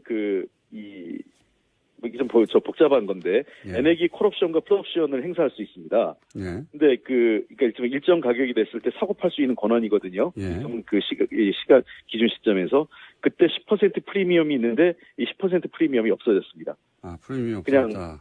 프리미엄 그러니까 추가 가격, 그러니까 기준 가격에서 10% 예를 들면 뭐 주당 1,000원에 팔게 되면 거기에 10%를 얹을 수 있는 프리미엄이 우리 한전 측에 있었는데 그게 없어졌던 거고요. 16년에는. 권리가 있었는데 권리가 없어졌다. 그렇죠. 그러니까 우리가 10%의 이익이 없어진 거죠. 사고 팔 때. 그다음에 이 법이 앞으로 문제가 생겼을 때 분쟁이 과거에는 영국 런던에서 영국법에 따라 이루어지는 게 예. 아부다비에서 UAE 법을 하게 돼 있습니다. 아하. 그렇게 되면 굉장히 우리한테 불리하게 되는 거죠. 그렇겠네요. 예, 예. 제3국에서 하던 것을 이제는 UAE에서 들어가서 재판을 받아야 된다. 예, 그렇게 되어 있습니다. 또 있습니까? 그리고 많이 있습니다. 이 주권 면책 포기 조항이라는 게 있어가지고요. 예. 원래 어떤 사고가 발생하면 UAE 측도 정부 책임을 져야 되는데 예. 주권 면책을 해주게 됩니다. 그걸 삭제합니다. 그래가지고 앞으로 UAE 정부는 이게 책임을 안 지게 되는 주권국가에서 책임을 면책받을 수 있게 된다는 거죠. 그러면은 예를 들어서 원전에 사고가 났어요. 지금 원전의 소유권은 82%가 UAE 정부가 가지고 있기 때문에 80% 정도는 그 UAE 정부가 책임을 져야 되는데 UAE 정부는 책임을 지지 않게 된다고요? 아니 그건 아니고요. 그건 아니고. 사업자들은 책임을 집니다. 엔액이라고요. 예. 엔액은 책임을 지는데 82%하고 우리 한전이 18% 책임을 지는데 예. 아시다시피 원전 사고의 경우에는 큰 사고로 번질 수 있지 않습니까? 네. 그런 경우에는 우리가 국가 책임도 같이 포함해야 사업자들의 부담이 줄어드는데 국가 포함. 책임이 빠지기 때문에 아하. 이 엔액과 한전의 책임으로 돌아가게 돼 있고 특히 UAE 같은 경우는 이제 국제 원자력 협정에 가입을 할 예정이지만 인근의 사우디나 카타르 등 같은 나라는 가입하지 않고 있거든요. 아하. 이런 국가에는 이 보상 한도가 없습니다. 그러니까 무한 배상을 해야 됩니다. 만약에 사고가 났을 경우에 그렇습니다. 이게 원전이라는 사고의 특성상 국가 책임도 있어야 되는데 이걸 배제했기 때문에 순수하게 그렇습니다. 거기 예. 참여한 상업 자본들만 배상을 해야 되는데 주변국까지 하면은 엄청난 숫자 금액이 될 수도 있다. 네. 예, 그렇습니다. 그리고 이게 지금 또 하나 문제는 이제 지체보상금인데요. 네. 이 준공 지원에 따른 이제 지체보상을 해야 되는 겁니다. 네. 하루에 60만 불인데 예. 2012년 우리가 당초 투자안에 따르면 한전 지분 투자 시 면제 조항이 있었는데 이 조항이 삭제됩니다. 2016년에는. 아하. 그렇게 되기 때문에 지금 당초 예상은 금년 말에 준공 예정이었는데 예. 현재는 하반기까지 지금 준공 자체가 좀 불투명한 상황이에요. 그래서 지체상금이 불가피한 상황인데 하루에 60만 불이면 수력이죠. 월 한 1,800만 달러 되죠. 예. 하루에 3개월만 7억이고. 돼도 4,800만 불이고 예. 6개월이면 거의 1억 불에 달합니다. 예. 그렇죠. 그래서 엄청난 물론 금액이네요. 한전 측은 이 준공이 늦어진 이유가 UAE의 원자력 규제 기관인 FANR의 승인 허가 때문이라고 하면서 이제 UAE하고 그랜드 파트너십을 맺으면 지상금 면제할 수 있다 이렇게 얘기하는데 이거는 불확실한 거죠. 계획서상으로는 이게 들어가 있지 않기 때문에요. 그러면은 이명박 정부 때는 이 계약 내용이 확정되지 않았는데 확정된 것처럼 얘기를 했고 그렇습니다. 그리고 이제 협상을 계속해서 박근혜 정부 들에서 확정을 하긴 했는데 이때는 애초에 이명박 정부 때 확정되지 않은 사항은 이렇게 될 거라고 얘기했던 게 사실은 바뀌고 나쁜 조건들이 들어갔다는 거죠.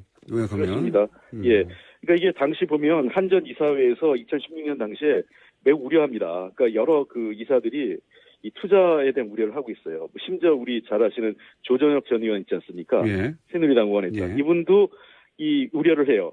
그러니까 이게 자원 투자에 대한 여러 가지 걱정들을 하고 있기 때문에요. 많은 우려들을 하고 있습니다. 이건 어떻습니까? 제가 기억하기로는 운영을 60년이었나요? 50년인가요? 네. 그렇게 운영을 굉장히 긴 시간 동안 하게 되고 그 기간 동안 계속해서 수익을 얻게 되고 등등등 이야기가 있었던 것 같은데 운영 기간은 어떻습니까? 운영권.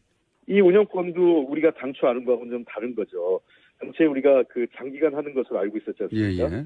근데 이것도 완공주기 이제 5년 후 예. 완공되고 나면은 이제 5년 후에 매 3년마다 우리가 풋옵션 권리를 갖는 것뿐입니다. 그러니까 그때마다 다시 연장되는 거죠. 아하. 그러니까 그 긴 기간 동안 보장을 받은 게 아니라. 예, 60년 보장은 아닙니다. 그렇군요. 그럼 실제로는 10여 년이 될 수도 있겠군요. 그렇게 될 수도 있는 거죠. 한 10년 이내가 될 수 있는 거고 한 20년이 될 수도 있는 거죠. 그러니까 이게 풋옵션 권리를 그쪽 엔액 측이 가지고 있기 때문에 이게 수익이 좋다고 판단하면 엔액 측이 아까 얘기한 제가 풋옵션이라고 했지 않습니까? 이거를 사들일 수 있는 겁니다. 주식을요. 한전 측의 주식을. 예. 근데 당초에는 10% 프리미엄이 있었는데 그게 없어져 버린 거죠. 알겠습니다. 무슨 문제인지는 알겠고요. 오늘은 여기까지만 듣고요. 한번 나오셔가지고 신구리 원전 건설 재개가 결정됐지 않습니까? 이 사안 관련해서 예, 예. 종합적으로 한번 말씀을 해주셔야 될 것 같아요. 그렇게 한번 하겠습니다. 뭐 탈원전 정책 전반에 대해서는 설명을 한번 드릴 기회가 있었으면 좋겠습니다. 알겠습니다. 오늘 여기까지 듣겠습니다. 네. 감사합니다. 네, 고맙습니다. 예. 네. 지금까지 더불어민주당 홍익표 정책위 수석 부의장이었습니다. 예. 국감에서 나온 내용이었죠.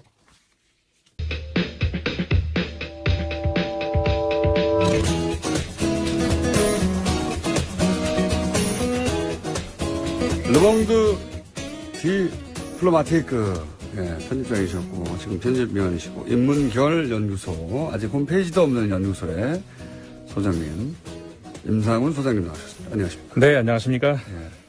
오늘 안경을 네. 하시고 또 돋보기를 또 하시고 예. 공부 많이 한 사람은 안경을 2개나 써야 돼서요. 예, 하나 갖고 안 보이네요. 그 안경 아래쪽에 돋보기 돼 있는 그런 거 있지 않습니까? 왜? 예, 되는데, 하여간 이게 그렇게 하려면은 정확하게 맞추려면 좀 비싸요, 사실은. 그래서 이렇게 하는 게 더 싸서. 그렇죠. 아래쪽은 돋보기로 된 알들은 비싸더라고요. 예, 좋은 걸로 하려면 굉장히 비싸더라고요. 예, 거기까지는 그래서. 싼 걸로 예, 그냥. 2개로 겹치는 게 쌉니다. 인문결 연구소에 회원 많아져야 되겠습니다. 그래서, 안경을 2개나 끼고 나오셨네요. 자, 중의원 선거를 다루실 거라고 제가. 예, 일본에서 어제 그 중의원 선거가 있었죠. 중의원이라 하면은 이제 그 하원에 해당되는 그 선거인데 우리나라에서도 관심이 많이 높았었죠. 그렇죠. 아베가 어떻게 될 거냐. 네. 그 결과를 잠깐 말씀드리면요. 아직 정확하게 모든 것이 종료되지는 않았습니다. 근데 아사히 신문의 발표를 보면은 현재까지 자민당과 공명당의 연합 정권 312석을 얻었다. 312석이면 개헌 가능한 숫자 아닙니까? 그렇죠. 3분의 2를 넘어선 거죠. 드디어 개헌하겠네요. 그렇게 나왔고 그다음에 요미우리 신문의 경우는 312석을 넘지는 않은 것으로 지금 나오고 있습니다. 그러니까는 309석이 됐다. 그래요? 근데 309석이면 사실상 뭐 310석에 한 석 부족한데. 그러니까요. 310이죠, 숫자가. 그런데 한 명 땡겨오겠네요, 그러면. 그렇죠. 근데 이제 그 자민당 단독으로 이미 과반은 넘어선 것으로 지금 나오고 있고요. 과반은 단독으로 넘어섰고 그다음에 공명당과 연립정권이 이제 합하면은 아까 이제 말씀드린 그 수치가 나오는데 근데 이제 3분의 2석이 왜 중요하냐? 그 개헌 가능. 그렇죠. 선이 전쟁 가능한 국가. 그렇죠. 거기까지 이제 갈 수 있는 선이 3분의 2 선이죠. 그게 310석인데 그 조건으로 따지자면은 지금 아까 말씀드린 것처럼 뭐 312, 309 이게 중요한 게 아니라 이미 개헌에 찬성하고 있는 그러니까 야당 중에서도 개헌에 찬성하고 있는 야당들이 또 있거든요. 그 희망의 당이라든가. 희망의 당. 예. 그 사실 야당이지만 사실상 그 우파 정당입니다. 더 극우죠. 극우 정당입니다. 그다음에 유신당 역시 마찬가지로 개헌에 찬성하고 있는 정당인데 그 이 희망의 당이 지금 49석이 나오는 것으로 두 언론사가 동일하게. 49석이나요? 네. 야. 근데 원래는 더 나올 것이라고 예상이 됐었어요. 그런데 그러니까 왜냐하면 이걸 좀 이따 말씀드릴게요. 그리고 그런데 이제 제1야당 자리를 놓고 경합을 벌였던 입헌민주당이 54석으로 그래서 이제 말하자면은 제1야당이 될 가능성이 지금으로서는 굉장히 높아진 거죠. 어쨌든 근데 이제 그 개헌이 가능한 3분의 2석을 넘으려는 그러니까는 310석을 넘기 위해서는 아까 말한 그 숫자에다가 이 희망당 49석 그다음에 유신당 10석 합치면 이미 훨씬 넘어선 거죠. 그러니까 사실상 아베 총리 입장에서는 복도 이런 복이 있을까요? 희망의 당은 우리로 치면은 친박당 정도 되는 거죠. 네, 친박당. 그러니까 자유한국당이 있는데 친박당이 또 생겨서 근데 그 친박당이 한 40석, 50석 얻었다 이렇게 그렇죠. 생각하시면 되는 정도의 극우 정당인데 이게 저는 아베 전략이라고 봅니다. 이렇게 더 극우가 생김으로 해서 자신이 마치 중도처럼 보이는 효과를 거두려고 하는 거 아닙니까? 예. 충분히 가능성이 같은 있죠. 편이에요, 같은 편. 예. 사실은. 사실상은 같은 편입니다. 다만 이제 그러니까 그 우파 안에서 경쟁을 벌였었는데, 그러니까는 고이케 유리코 도쿄도 도지사, 그 사실상 한때는 아베 총리를 위협할 수 있는, 혹은 차기 주자로 이렇게 우리 내세울 수 있는 뭐 그렇게 됐었습니다만은 결국은 그 실험에 실패를 했다 이렇게 볼 수도 있고요. 왜냐하면은 아까 이제 말씀을 드리려고 했던 것이 뭐였냐면은 사실상 그 54석이 그 나올 것이다. 아니면 그 더 넘을 수도 있다. 이제 이렇게 했었는데 49석이 나왔거든, 지금. 그거는 뭐냐면은, 이 희망의 당이, 그러니까 좌파의 그 의원이 그렇게 많지는 않았었어요. 근데 어떻게 된 거냐면은 그 민진당이라고 있었잖아요. 민진당에서 사실상 야당인데 민진당 의원들이 상당수가, 그러니까 민진당 지도부에서 이미 그 이번에 출전을 포기하고 좌파 의원들로 하여금 그 희망의 당에 알아서 그냥 단일 후보로 만들어서 나가라 이렇게 사실상 포기를 한 거죠. 그러니까 이게 전략적으로 그 야당이 대실패를 한 건데 거기에 반발해서 이펀 민주당이 이제 만들어진 그 정당인데 그러니까 이번에 새로 만들어진 정당이에요. 이번 그 10월 초인가 9월 말에. 근데 희망의 당도 뭐 만든 지 얼마 안 된. 그렇죠. 근데 이제 지금 아까 말씀드렸던 이펀 민주당이 단숨에 지금 제1야당으로 섰다는 거죠. 그래서 저는 이제 이런 것들을 우리가 봤을 때 몇 달 전에 그 프랑스 선거 때도 말씀을 드렸던 것 같은데요. 사실 교훈이 있습니다. 우리가 정치를 할 때 명분으로는 어떤 그 대의 명분 굉장히 중요한 그런 거죠. 현실적으로는 표가 중요하다 이렇게 하는데 국민들은 그렇게 만만하지 않습니다. 현실적으로도 그 야당으로서 명분을 잃으면은 단순히 표를 쫓아서 이렇게 따라가다가는 지금 일본 선거처럼 이번에 그 민진당처럼 바로 망한다. 지난 그 프랑스 대선 때도 그렇지 않았습니까? 프랑스 총선 때 죄송합니다. 총선 때도 그랬던 것이 사회당이 바로 그 표를 위한 어떤 그 노선 변경 이런 전략을 썼다가 완전히 좌파로 그 유권자를 다 뺏겼거든요. 그러니까는 그러면서 이게 더 좌파가 더 커지는 그런 효과가 나왔었는데 자기 정체성을 지켜야 된다는 그런 말씀을 하시는 그렇죠. 거죠. 예. 이제 그렇게 볼 수가 있습니다. 근데 그나저나 저는 사실 일본이 오랫동안 사실 사실상의 일당 독재에 가까운 국가지 않습니까? 네. 몇십 년입니까 이미 전후에. 그렇죠. 예. 잠깐 민주당 한번 했다가 망하고. 네. 그래서 국가를 자기들 뜻대로 보수 색깔을 유지하는 노하우가 오랫동안 발전해 왔어요. 그래서 우리 일베가 일본에서 모델을 따온 것이라고 보여지는 일본의 혐한 단체 있지 않습니까? 네. 그 혐한 단체도 소위 이제 일본의 보수 정치인과 결탁해서 일본의 보수 분위기를 만들어내는데 기여했다라고 하는 게 일본의 소위 탐사 보도를 하는 언론인들 사실 탐사 보도가 일본이 약해요. 약한데 그 중에 그런 걸 꾸준히 주장하는 기자들이 있습니다, 언론들이. 네.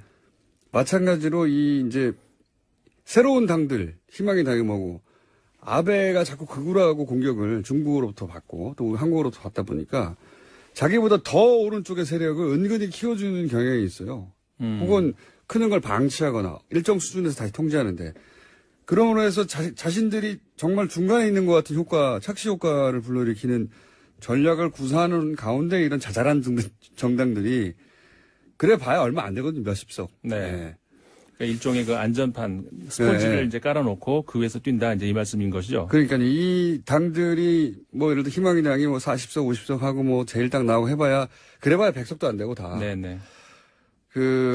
아베가 장기 집권하는 데는 오히려 도움이 되는 거죠. 그렇죠. 이거 봐, 내가 이렇게 중립적이야. 혹은 이런 극단적인 세력하고는 다르게 내가 역시 중도 정도 되는 거야라고 하면 실제로는 극우인데.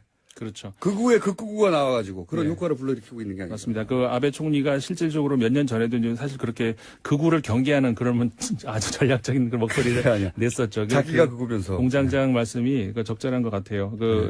아베 총리의 전략으로서는 이 이상 그러니까요. 바랄 게 없는 이렇게 거죠. 되면 일본 국민들한테는 아베는 좀 합리적이고 중도적이구나. 그렇죠. 이런 이미지가 각인 효과가 착시를 생기는 거죠. 착시를 일으키는 거죠. 실제는 그건데. 네. 그렇게 되면서 이제 사실 뭐 이제 그 한 2020년까지는 탄탄대로가 열렸다. 이렇게 보시면 최장기입니다. 일본 역사상. 네. 최장기. 이렇게 됩니다.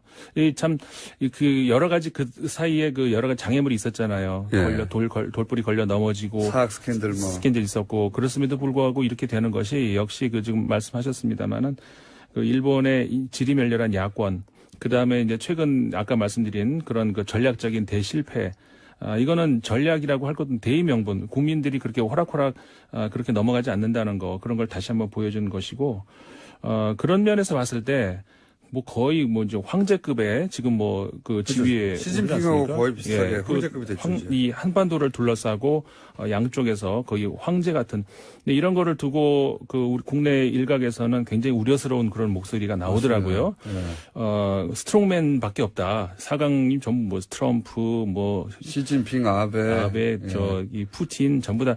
근데 그 안에서 우리 뭐 너무 이게 뭐 약한 거 아니야. 근데 저는 그 반대로 봅니다. 사실 아까 우리 공장장님 처음에 시작할 때 말씀하시는 것도 제가 들었는데, 이번에 우리 그 원전 관련해서 국민들하고 이제 토론을 하는 소위 말해서 우리 수구의 민주주의라고 말을 하죠. 네. 심의 민주주의라고도 하고 이게 지난 작년 촛불 혁명에 이어서 어떻게 보면 정치적인 아주 굉장히 큰 실험이었다고 볼 수가 있거든요. 굉장히 높게 평가하는데 개인적으로는. 네. 예. 이게 과거에는 우리나라가 경제는 세계를 앞서가는데 정치는 뒤따라간다 이런 소리를 들었었는데 이제는 반대가 거꾸로 됐어요. 경제는 커피캣 이런 얘기를 들으면서 남이 만들어 놓으면 뒤따라가는 이런 형국이라면은 어느새부턴가 정치가 전 세계가 주목하는 건 새로운 민주주의의 직접 민주주의 실험장이 되고 있어요. 그러니까 지금 수구의 민주주의 같은 경우도 이미 각 언론들 그래서 예를 들어서 조선일보 같은 경우도 국민 이성 예. 동아일보도 집단지성이라는 말을 쓰면서 굉장히 뭐라고 할까요? 호평을 이렇게 내놨다는 거죠. 사실은 저는 그렇게까지 기대 안 했었거든요. 근데 과정도 매끄러웠지만 결론도 누가 찬성하든 반대하든 상관없이 그렇죠. 이거는 받아들여야 된다라고 할 수밖에 없을 정도의 결론도 깔끔하게 나왔고. 맞습니다. 예, 이 정도면은 제가 보기에는 다른 나라에서 모델로 배우러 올 것 같고. 그럼요. 예. 제도를 조금 더 보완하고. 네. 예를 들어서 여론조사 기법이 계속 발전하고 고도화됐듯이 조금 더 정교하게 의견을 받아들일 방법이 없을까. 보완해 나가서 이 정도면은 웬만한 어려운 거는 다 이걸 통해서도 해결할 수 있겠다는 생각 듭니다. 맞습니다. 네. 그래서 아까 말씀드렸던 것처럼 어떤 주변의 국가들에 있어서의 어떤 한 개인의 리더에 의해서 끌어가는 장기 집권 이건 20세기 모델이죠. 20세기 중에서도 후진 국가 모델인데, 그러니까 한마디로 거꾸로 가고 있는 그런 주변에 맞서서 우리나라는 그렇지 않다는 거, 굉장히 탄탄한 민주주의의 어떤 길로 들어서고 있다. 그런 모델을 현 정부, 문재인 정권이 잘 만들어내고 있다. 저는 그래서 갑자기 국뽕이란 말 지난주에 제가 말씀드리려고 했었잖아요. 국뽕이요? 예. 근데 이건 새로운 의미에서의 국뽕인데, 이거는 굉장히 자랑스러운 어떤 새로운 현상이죠. 리더에 의한 국뽕이 리더를 따라가려는 게 아니라 우리가 만들어내는 거. 예. 이거 제가 보기에는 해외 정치학자들이나 이거 주목하기 시작하면 큰 뉴스거리가 될 거예요. 네, 해외에서도. 그럼요. 예. 해외에서도 이런 거 안 해요. 그렇죠. 이거 굉장히 드문 예예요. 이런 네. 거는 전 세계적으로도. 자, 소장님. 네. 가입자 많았으면 좋겠습니다. 덕분에 많아질 것 같습니다. 여기까지였습니다. 임상훈 편집위원이었습니다. 안녕. 후보가 거의 대선 후보가 되는 그런 시기였기 때문에 이번 대선하고 비슷한 거죠. 네. 민주당의 후보가 대통령이 되는 거 아니냐 했던 것처럼 그때는 한나라당의 후보가 대통령이 되는 거 아니냐. 그래서. 사실 후보 경선 과정에 한나라당 후보 경선 과정에 이 수사가 시작됐어요. 근데 그래서 굉장히 열심히 검찰에서 수사를 했습니다. 그래서 지금 이거는 이명박 대통령의 가신의 얘기인데 수사 과정에 너무 세게 몰아쳐서 되게 걱정을 하고 대책회의를 매일 했었는데 이명박 대통령이 후보가 되자마자 갑자기 태도가 돌변해서 자기네들도 놀랐다고 합니다. 검찰의 태도가. 네. 네. 그래서 검찰이 그 당시에 BBK 수사 결과를 발표를 하게 되는데요. 지금 그 결과 발표문을 보면은 지금 저희들이 그동안에 밝혔고 의심했던 내용들이 다 드러나 있어요. 예를 들면요? 예를 들면은 BBK의 그 자금, 그 이면 계약으로 우리 BBK가 지금 아까 주 기자가 말씀하셨듯이 다스와 BBK 관계가 어떤 관계냐. 그 다스가 이명박 거면 그 김경준이 주가 조작했는데 어떻게 연관이 돼 있느냐에 대한 의심들을 지금 하고 있잖아요. 도곡독당이 이명박 전 대통령 거면 BBK가 이명박 전 대통령 거고. 거다라고 BBK가 이명박 전 대통령 거면 주가 조작도 이명박 대통령이 한 거다. 이거 아닙니까? 예, 그렇죠. 그런데 거기서 확실한 고리가 하나 나오죠. 그 BBK에서 BBK 그 주식 61만 주를 그 LKE에다가 매각을 하는데 매각하면서 49억 9,995만 50억에서 5천 원 모자라는 50억에서 수수료 빼고 이렇게 말씀해 주세요. 예, 수수료 빼고 그 50억을 넘겨주는데요. 그게 통장이 그때 통장이 발견됐고 그 돈 간 것이 이명박 씨로 갔다는 것이 그때 검찰에서 밝혔다는 것이 최근 그 대정부 질문을 한 그 김경엽 의원이 밝힌 거거든요. 그렇게 되면은 BBK가 LKE를 에다가 주식을 넘겼기 때문에 그 BBK 주인이 이명박 씨다. 이렇게 되는 것이죠. 안 청장님 또 어려워졌어요. 자, 무슨 말이냐면요. BBK 주가 조작 당시에 그 돈, 그 장부 관리를 누가 했느냐. 근데 그 장부 관리는 김백준 씨, 이진영 씨, 그러니까 이명박 대통령의 최측근들이었어요. 장부 관리원들이었어요. 그분들은 나중에 청와대로 갔습니다. 그리고 심지어는 이명박 대통령의 통장에서 이 돈 거래가 나왔기 때문에 이 주가 조작에도 상당히 개입했다 이 말이죠. 그렇죠. 그 돈이 그것도 못 알아듣겠어요. 다시 정리해봐. 제가 정리할게요. 네. 임명계약서가 한 장 있습니다. 이 임명계약서대로면 주인이 이명박 전 대통령이에요. 그렇죠. 근데 검찰은 이 임명계약서에 찍힌 인감도장이 이명박 전 대통령의 인감도장과 다르다고 이 계약서를 가짜라고 한 겁니다. 아니요. 근데 검찰이 이 이면 계약서가 진짜인 줄 알았어요. 물론 아는데. 인감도장도 진짜인 줄 알았어요. 통장도 그때 진짜라고 했어. 내 말은 뭐냐면 진짜인 줄 알았죠. 알았는데 검찰 발표가 다르다고 발표를 하면서 털어준 거라는 거죠. 제 말은. 그렇죠. 그렇습니다. 자, 셋이 각자 다 다른 얘기를 하는데 제가 하는 얘기가 같은 얘기예요. 같은 얘기. 제가 하는 얘기가 아주 제일 이해하기 쉬운 겁니다. 임명계약서 한 장이 있어요. 이 임명계약서가 맞기만 하다면 BBK는 이명박 전 대통령 겁니다. 김경준이 한국에 들어오면서 입국하면서 이 BBK는 저기 이명박과 내가 공동으로 설립한 거고 BBK 주가 조작도 이명박이 했다 이 얘기를 하면서 자기를 증명해줄 서류가 있다. 이게 이면계약서다. 이러면서 계약서를 들고 왔어요. 흔들었어요. 네. 그러니까 이면계약서의 내용 자세히 알 필요가 없습니다. 왜?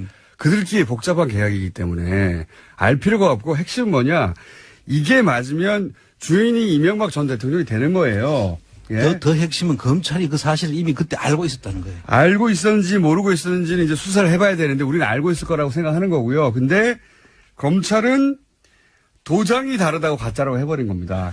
근데 김경준 씨의 나중에 주장은 무슨 소리냐. 그때 도장이 2개가 있었다. 2개가 있었는데 그중에 하나하고 다르다고 결론을 낸 것이다. 네. 나중에 얘기를 하죠. 근데 검찰이 이 이면계약서가 진본이라는 걸 알고 그 또 하나의 도장이 이게 진품, 그러니까 이명박 거라는 걸 알았어요. 그래서 어떻게 해야 되냐면은 김경준의 진술을 무너뜨려야 됩니다. 그러니까 김경준이 자기가 거짓말을 했다고 진술을 바꾸게 함으로써 이 이면계약서를 덮을 수 있었습니다. 또 이게 무슨 얘기인지 다 자기들은 잘 아는 내용이니까 앞뒤를 빼고 그렇게 얘기하면 안 되지. 이게 뭐냐면 이제 이면계약서가 너무 중요한 거예요. 정말 핵심인 겁니다, 이게. 그 이면계약서의 내용을 아실 필요가 없고, 정말 관심이 있으시면 찾아보시면 되는데, 찾아서 보셔도 잘 몰라요. 무슨 말인지. 핵심은, 이거 이명박 거 이렇게 써 있는 거예요, 핵심은. 난 그건 박수를 받아 마땅하다. 예. 그리고 보수야당이 이 결론 나고 나서 비판하는 건 이해가 가는 면도 있어요. 원래, 무조건 건설하자는 거였으니까. 근데 저는 국민의당이 이걸 비판하는 건 앞뒤가 안 맞아요. 아무리 생각해도 국민의당에서는 안철수 대표가 체르노빌 몇 주년 그때 잘 가라 핵발전소인가 그런 국민본부가 있어요. 그때 같이 서명도 하고 신고리 건설 백지화 탈원전 본인이 직접 건설 중단돼야 된다고 했었단 말이죠. 국민의 생명 안전보다 중요한 것은 없다. 본인이 한 말입니다. 예. 몇 개월 됐다고 이게 갑자기 입장을 바꿉니까? 자, 사과할 대상이 없다, 정부가. 사과는 거꾸로 해야 되죠, 자기들이. 자, 길게 얘기했습니다만은 하여튼 굉장히 의미 있는, 절차고, 앞으로도 이 절차를 더 보완해서 다른 어떤 갈등 상황에도 적용할 수 있겠다 그런 생각도 합니다. 자, 다음 수는요? 네, 지난주에 추명호 전 국장의 구속영장이 기각됐다라는 소식 전해드린 바가 있는데요. 바로 그 다음날 또 다른 구속영장 실질심사가 있었습니다. 이명박 정부 국정원에서 정치공작을 주도했다라는 혐의로 유성옥 전 심리전단장과 신승균 전 국익전략실장의 구속영장 심사가 있었는데요. 이 두 사람은 구속됐습니다. 특히 눈에 띄는 거는 신 전 실장인데요. 이 사람 같은 경우에는 추명호 전 국장의 직속 상관이기도 합니다. 그래서 검찰은요, 추명호 전 국장에 대해서 보강 수사 후 영장을 다시 청구하겠다라는 방침입니다. 그 추명호 국장은 왜 구속되지 않았냐? 그때부터 말들이 많았는데 신 실장이 직계라이기도 하고 신 실장은 또 구속됐어요. 네, 그렇죠. 도주 및 증거인멸의 우려가 있다라는 이유 때문에 구속영장이 나왔습니다.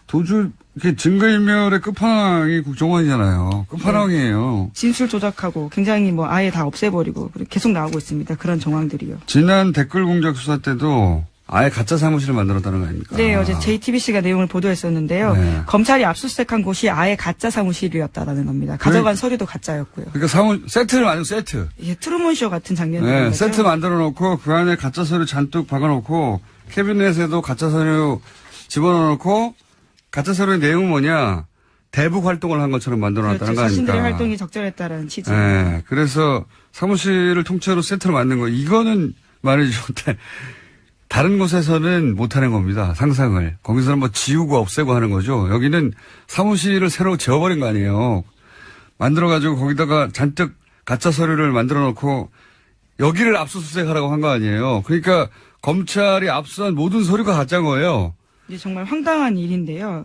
다시 수사를 해야 될 정도로 이런 일이 생겼습니다. 저는 국정원의 핵심 공작 관련자는 구속 수사 없이는 말이 안 된다고 봅니다. 증거인멸의 위험이 없기는 뭐가 없어요. 추명호 국장도 실제 자신의 컴퓨터 하고 주변에 노트북 다 지우라고 한 거 아닙니까? 네, 또 최근에 드러난 사실인데요. 국정원 개혁발전위원회 관계자에 따르면 추명호 전 국장이 사무실의 컴퓨터 10대가 초기화되고요. 노트북 세대는 아예 폐기가 됐다라고 합니다. 국정원을 상대로 국정원의 국장, 실장 이런 급을 상대로 해서 핵심 공작을 따지는데 증거인멸의 위험이 없다고 판단한다는 것은 웃기는 소리라고 봅니다. 저는 정말. 네, 특히 이 같은 조치 같은 경우에는 국정원 내부 규정에 따라서 진행됐다라고 하는데요. 그러니까 박근혜 정부 국정원의 묵인하에서 이런 증거인멸이 이뤄졌다라는 거죠. 추명호 전 국장요. 특히 추명호 국장만 계속 주목받는 이유는 물론 구속영장이 기각돼서도 하지만 왜 보호받을까? 보호받는다면 만약에 사실은 추명호 국장이 최순실 라인이고 추명호 국장이 우병우 직보했다는 의혹이 있지 않습니까? 예. 그리고 본인이 직보했다는 것도 인정을 하긴 했죠. 예, 오늘 아침 경향신문 보도입니다. 검찰 조사에서 우병우에게 비선 보고했다라고 본인이 직접 인정했다라고 합니다. 근데 최순실 관련 보도는 안 했다는 거 아닙니까? 네, 그건 끝까지 부인하고 있습니다. 이게 이제 누구를 보호하느냐? 왜 최순실을 보호하겠어요? 최순실을 인정하려면 우병우 전 수석이 나와야 되고 우병우 전 수석은 최순실 모른다고 했잖아요. 그리고 그렇다는 얘기는 우병우, 최순실, 박근혜로 이어지는 국정농단의 핵심 라인을 인정해야 되는 거거든요. 드러나야 되는 거. 결국은 추명호 국장을 보호한다는 것은 박근혜 전 대통령으로 연결되는 그 고리를 보호하는 거다라고 그걸 영장 실질심사 같은 것으로 보호하고 있는 것이다. 그걸 기각식으로서 라고 추론하는 게 자연스럽지 않나 저는 생각합니다만 두 번째 영장도 기각하는 점 두고 보죠. 예. 이런 추가적인 사실들이 많이 나오는데 국정원 간부가 증거인멸의 위험이 없다고 하는 건 좀 말이 안 된다고 봅니다. 그것이 직업인 곳이에요, 여기는. 예를 들어서 그게 적국을 상대로 하는 거면 그게 잘하는 거죠. 근데 이렇게 공작을 국민들을 상대로 해놓고 그게 필요한 경우에 대비해서 우리가 얼마나 안전하게 준비되어 있는지 안다면 충격을 받을 것이다 라고 말했는데요. 폭스뉴스 프로그램과 한 인터뷰에서 한 말입니다. 예, 아무 내용 없이 똑같은 말을 계속 한다는 게 충격적이네요. 몇 달째. 이건 리얼리티 프로에서 예고편 보면 항상 뭐 충격적인 내용이 나올 것 같잖아요. 다음에 보면 별거 없어요. 똑같은 짓의 반복입니다. 뻥튀기 연속. 예, 말만 바뀌었지. 네, 다음 달 동북아를 이제 드디어 방문하게 되는데요. 이와 앞서서 북핵 위기와 관련된 이야기를 한 것으로 보입니다. 아니 그러니까 뭐 충격을 더 이상 안 받으니까 자기가 직접 충격이라는 단어를 사용하는 거 아닙니까? 다음 뉴스는요? 네, 카탈루냐 분리 독립을 둘러싼 스페인 중앙정부와 카탈루냐 자치정부의 갈등이 다시 커지고 있습니다. 스페인 총리가 현지 시각으로 21일 긴급 국무회의를 열고 헌법을 발동해서 카탈루냐 자치정부를 해산하고 향후 6개월 내에 선거로 새 지방정부를 구성하기로 결정했습니다. 그 기간 동안엔 중앙정부가 카탈루냐를 직접 통치하게 되는데요. 카탈루냐 자치정부는 반발하고 있습니다. 이게 원래 강대국 혹은 강자의 전략이에요. 이게 자치권을 박탈한다고 해버리면 이제부터 카탈루냐는 독립이 아니라 자치권 확보가 전선이 되는 겁니다. 그러니까 제가 보기에는 카탈루냐 자치정부가 전략적으로 실패했다. 그때 독립선언을 했었어야 돼요. 독립선언을 해놓고 독립선언을 한다고 직접 바로 독립되나요? 안 되는데 전선을 거기서 그었어야지. 이거 뭐 내가 연례가 할 얘기도 아니긴 한데 투표권도 없고 근데 그랬어야지 최소한 자치권 확대라도 되죠. 예. 이 중앙정부가 계속 덮주고 그러니까 이제 유예한 거 아닙니까 선언을. 유예하고 났더니 아예 박탈한다고 전선을 밑에다 확 그어버린 거죠. 여기에 이제는 뭐 다시 되돌려 달라고 시위를 해야 될 판이니까 전략적인 완전한 실패죠. 예. 당한 거라고 봅니다. 물론 뭐 다시 국면 전환이 100만 명, 200만 명이 나와서 계속 시위를 하면 될 수도 있겠지만 지금으로서는 뭐 끝났다고 봐야죠. 자, 오늘 여기까지 하겠습니다. 시사인의 김은지였습니다. 감사합니다. 자, 벌써 2달이 됐습니다. 저희가 BBK 다스를 다뤄온 지가.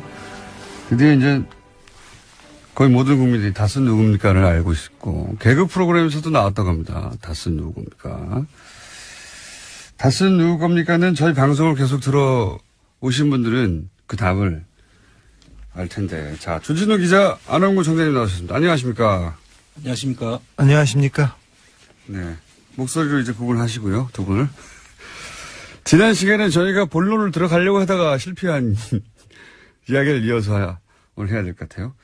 지난주에 이제 본론에 들어가려고 하다가 못 들어간 게 뭐냐면 이미 2007년에 이 사건은 사실은 수사가 됐습니다. 예. 검찰도 도곡동 땅도 수사를 했고 BBK도 수사를 했고 특검까지 했죠. 예. 그런데 결론은 이명박 전 대통령은 아무 상관이 없다. 도곡동 땅은 제3자의 땅이다. 그리고 BBK 주인은 김경준 씨다. 주가 조작은 김경준 씨의 단독 범행이다. 이렇게 결론이 났어요. 결론이 났는데 몇 년 있다가 140억은 다스로 돌아갔습니다. 희한하게도. 이 140억은 BBK에서 나온 돈으로 주가 조작을, 옵셔널 벤처스의 주가 조작을 한 다음에 그 돈을 들고 튄 거기 때문에 사실은 이 돈은 BBK에 투자했던 소액 투자자들이 돌려받았어야 되는 것이고 미국의 재판 결과도 그러한데 이 돈이 엉뚱하게 다스로 들어가 버렸어요. 그래서 다시 한번 이 얘기가 이제 수면 위로 올라오지 못하는 걸 2달 동안 끌어올려서 수면 위로 끌어올렸습니다. 이제 드디어. 근데 왜 2007년에는 그런 결론이 났을까? 2007년에는 왜 이게 이명박 전 대통령과 무관하고 김경준 씨의 단독 범행으로 결론이 났을까? 그때 무슨 일이 있었나? 이걸 오늘 짚어보려고 합니다. 그 당시의 상황을 저희들 좀 소환을 해서 봐야 되는데요. 네. 최초에 2007년도에 도곡동 땅을 검찰이 수사를 하고 발표를 할 때 제3자 것이라고 발표를 했죠. 네. 그때만 해도 이명박 씨하고 박근혜 씨가 둘이 그 후보로 경쟁을 할 때입니다. 그렇죠. 2007년에 아주 큰 경쟁이었죠. 당시 도곡동 땅은 김경준 김재정 씨, 그러니까 네. 그 이명박 처남 처남 김재정 씨와 이상은 씨 소유로 장부상은 그렇게 돼 있었어요. 다스처럼. 예. 똑같이. 등기상은 그렇죠. 예. 예. 그랬는데 그때 검찰이 제3자의 것으로 보인다 하고 제3자는 소환에 응하지 않기 때문에 조사할 수가 없어서 안 했다라고 결론을 내리죠. 네. 그때까지는 상당히 눈치를 본 것 같고요. 그때 제3자는 이명박이었습니다. 그다음 BBK 수사를 하는데 BBK 수사 때는 이명박 씨가 이미 후보로 됐을 때였어요. 네. 그런데 후보로 됐는데 그때 지형상 정치 지형을 보면 그때 한나라당 후보. 안녕하세요. 김원준입니다. 탈원전 공론화위원회가 신고리 원전 5, 6호기 건설 재개를 결론으로 내놨습니다. 동시에 향후 원전은 축소해야 한다는 결론도 함께 제시했습니다. 정부는 이 결론을 수용했습니다. 야당은 일제히 문 대통령 사과를 요구했습니다. 쓸데없는 공론조사로 시간 비용만 낭비했다는 거죠. 사과. 애초 야당은 공론화를 결론 미리 내놓고 하는 요식행위라고 비판했죠. 그런데 시민들은 정부와 다른 결론을 내놨어요.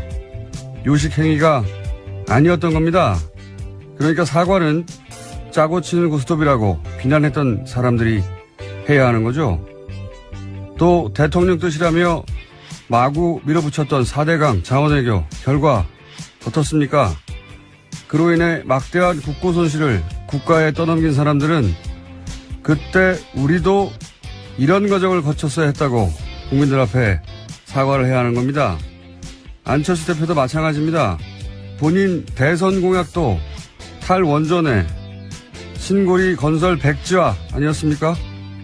역시 사과는 자신의 공약을 몇 개월 만에 뒤집은 본인이 해야 하는 거죠. 공론화라는 이 절차 큰 박수를 받아 마땅합니다. 김어준 생각이었습니다.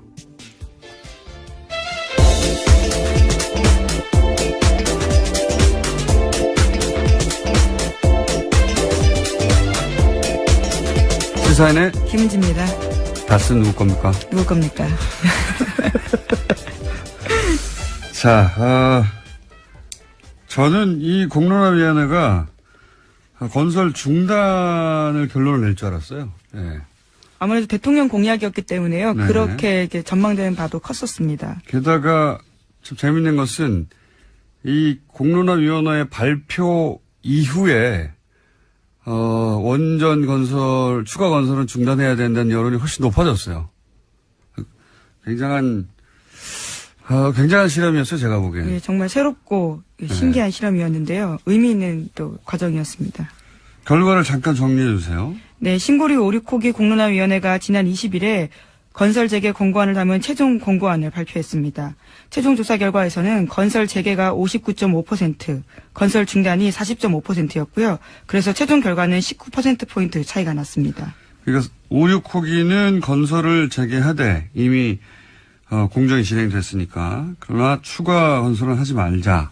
이게 결론이잖아요. 그리고 이 발표 이후에 제가 알기로는 리얼미터 여론조사가 있는데 원래 박빙이었거든요. 건설 재개와 중단이. 탈원전 여론이 훨씬 높아졌어요. 참 예상 못했던 결과입니다. 모든 게.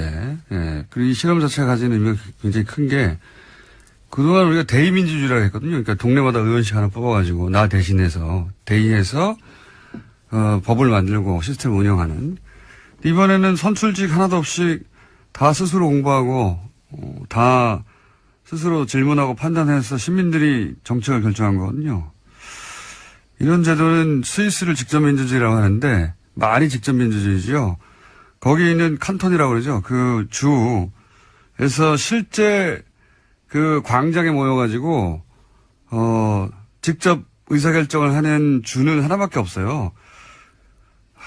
이름 갑자기 생각이 안 나요. 글라루스인가? 예, 글라루스일 겁니다. 작은 도시인데 1년에 한 번 그것도 광장에 모여서 자기들끼리 투표해가지고 뭘 결정하는 란츠게마인드인가? 오늘 갑자기 안 하려고 했더니. 스위스도 직접민주주의라고 이렇게 흔적이 남아있는 거죠, 흔적이. 실제 이 공론화 제도는 제가 보기에는 세계적으로 굉장히 큰 의미가 있고, 사실 야당 나와서 100명씩 막 밤새 3박 4일 끝장 토론을 한다고 해도 이거 결론 안 나거든요, 절대로. 싸우기만 하지. 그런데 이제 이 400여 명이, 길을 제시했고, 그게 굉장히, 그 결론이 마음에 안 드시는 분들도 있겠지만, 저도 뭐 건설 중단이 개인적인, 생각인데, 이런 과정을 거쳐서 결론이 나면 또 수긍하지 않을 수가 없어요. 네, 과정 자체가 굉장히 의미 있는 실험이었습니다. 이런 보완은 필요하겠죠. 그러니까 400명이 과연 민의를 평균적으로 제대로 반영했는가. 근데 이건 뭐, 여론조사 기법이 시간이 지날수록 정교해지잖아요. 그렇게 이제 보완할 문제인 것이고, 예. 보통 대통령은 이런 거 안 하거든요. 왜냐하면 예를 들어서 이명박 전 대통령한테 4대강 공론화 해서 결정하자 그러면 그걸 했겠어요? 예. 미쳤냐고 그러겠지. 그럼 내가 왜 대통령 했어 그러겠지. 그러니까 이게 결론이 정부하고 다를 수 있다는 걸 알면서도 제가 보기에는 그 시스템을 도입한 결정은 대담한 결정이었다고 봅니다. 예. 정부는 이 상황할 것 같으면 다 없애버리는 그게 직업인 조직하고 거기 국장이 증거인멸의 위험이 없다고 기각한다면 정말 웃기는 소리라고 봅니다. 가짜 물론, 사무실. 예, 추 전 국장 같은 경우에는 혐의의 타당성, 필요성, 구속영장의 필요성 같은 것이 인정하기 어렵다라는 이유도 있긴 있는데요. 어쨌거나 상위의 상급자 두 사람은 증거인멸 우려가 있다라는 이유로요. 영장이 나왔습니다. 자, 이렇게 되면 남재준 당시 국정원장도 이제 수사 대상이 되겠네요. 직접적인. 네, 그렇죠. 왜냐하면 그때 압수수색 할 때 압수수색 메인 서버 거부한 게 남재준 국정원장이었습니다. 자, 국정원 관련된 소식은 계속 나오고 있고요. 다음 뉴스는요? 네, 자유한국당 관련된 소식도 전해드리겠습니다. 자유한국당 홍준표 대표가 친박 핵심 의원들과 서로 싸우고 있는데요. 서로 물러나라면서 폭로전에 나섰습니다. 자유한국당 윤리위원회가 지난 20일에 박근혜 전 대통령과 서청원 최경환 의원에 대해서 탈당 권유 징계 결정을 내렸습니다. 그 이후에 벌어진 일인데요. 서청원 의원은 어제 기자회견을 자청해서 홍준표 대표 체제가 종식돼야 된다라고 비판했습니다. 특히 성완종 리스트 사건을 꺼내 들었는데요. 그와 관련해서 홍 대표가 자신에게 협조를 요청한 일이 있다라고 폭로했습니다. 그러자 홍준표 대표는 또 반박을 했는데요. 오히려 MB정부 때 감형시켜주고 석방시켜주고 사면해준 사람에게 고맙다고 인사한 사람이 누구냐라고 반박한 겁니다. 기가 실지 모르겠는데 올 초에 작년 연말부터 새누리당 시절 비대위원장 임명진 목사와 서청원 의원이 유사한 공방을 벌인 적이 있어요. 그때 제가 첫 공방을 보고 이게 약속 대련일 수도 있다라는 얘기를 했거든요. 그리고 실제 밀약설도 나왔죠, 나중에. 임명진 위원장이 뭐 국회의장으로 모신다고 했다느니 또는 뭐 친박 의원들에게 일단 탈당계를 내면 나중에 돌려주겠다고 했다든지 뭐. 약속 대련의 향기가 난다고 했는데 그러면서 임명진 위원장이 사퇴하면 진짜고 사퇴하지 않으면 약속 대련이 나오는데 사퇴 안 했어요, 아무도. 예. 이번에는 그럼 진짜 결투냐? 그때 척도가 사퇴하느냐 아니냐였다면 제가 보기에는 이번에 척도는 서청원 의원이 홍준표 대표와 관련해서 뭔가 물증을 가지고 있다는 식으로 얘기를 하잖아요. 예, 녹취록 관련 자료가 있다라는 식의 네. 암시를 했습니다. 근데 그 물증을 내놓는데 나중에 홍준표 대표에게 치명적 타격을 줘서 대표를 물러나게 할 정도다. 그럼 진짜 싸우는 거고요. 예. 내놨는데 별게 아니거나 아니면 안 내놓거나 약속 대련일 수 있습니다. 네. 이분들은 말이죠.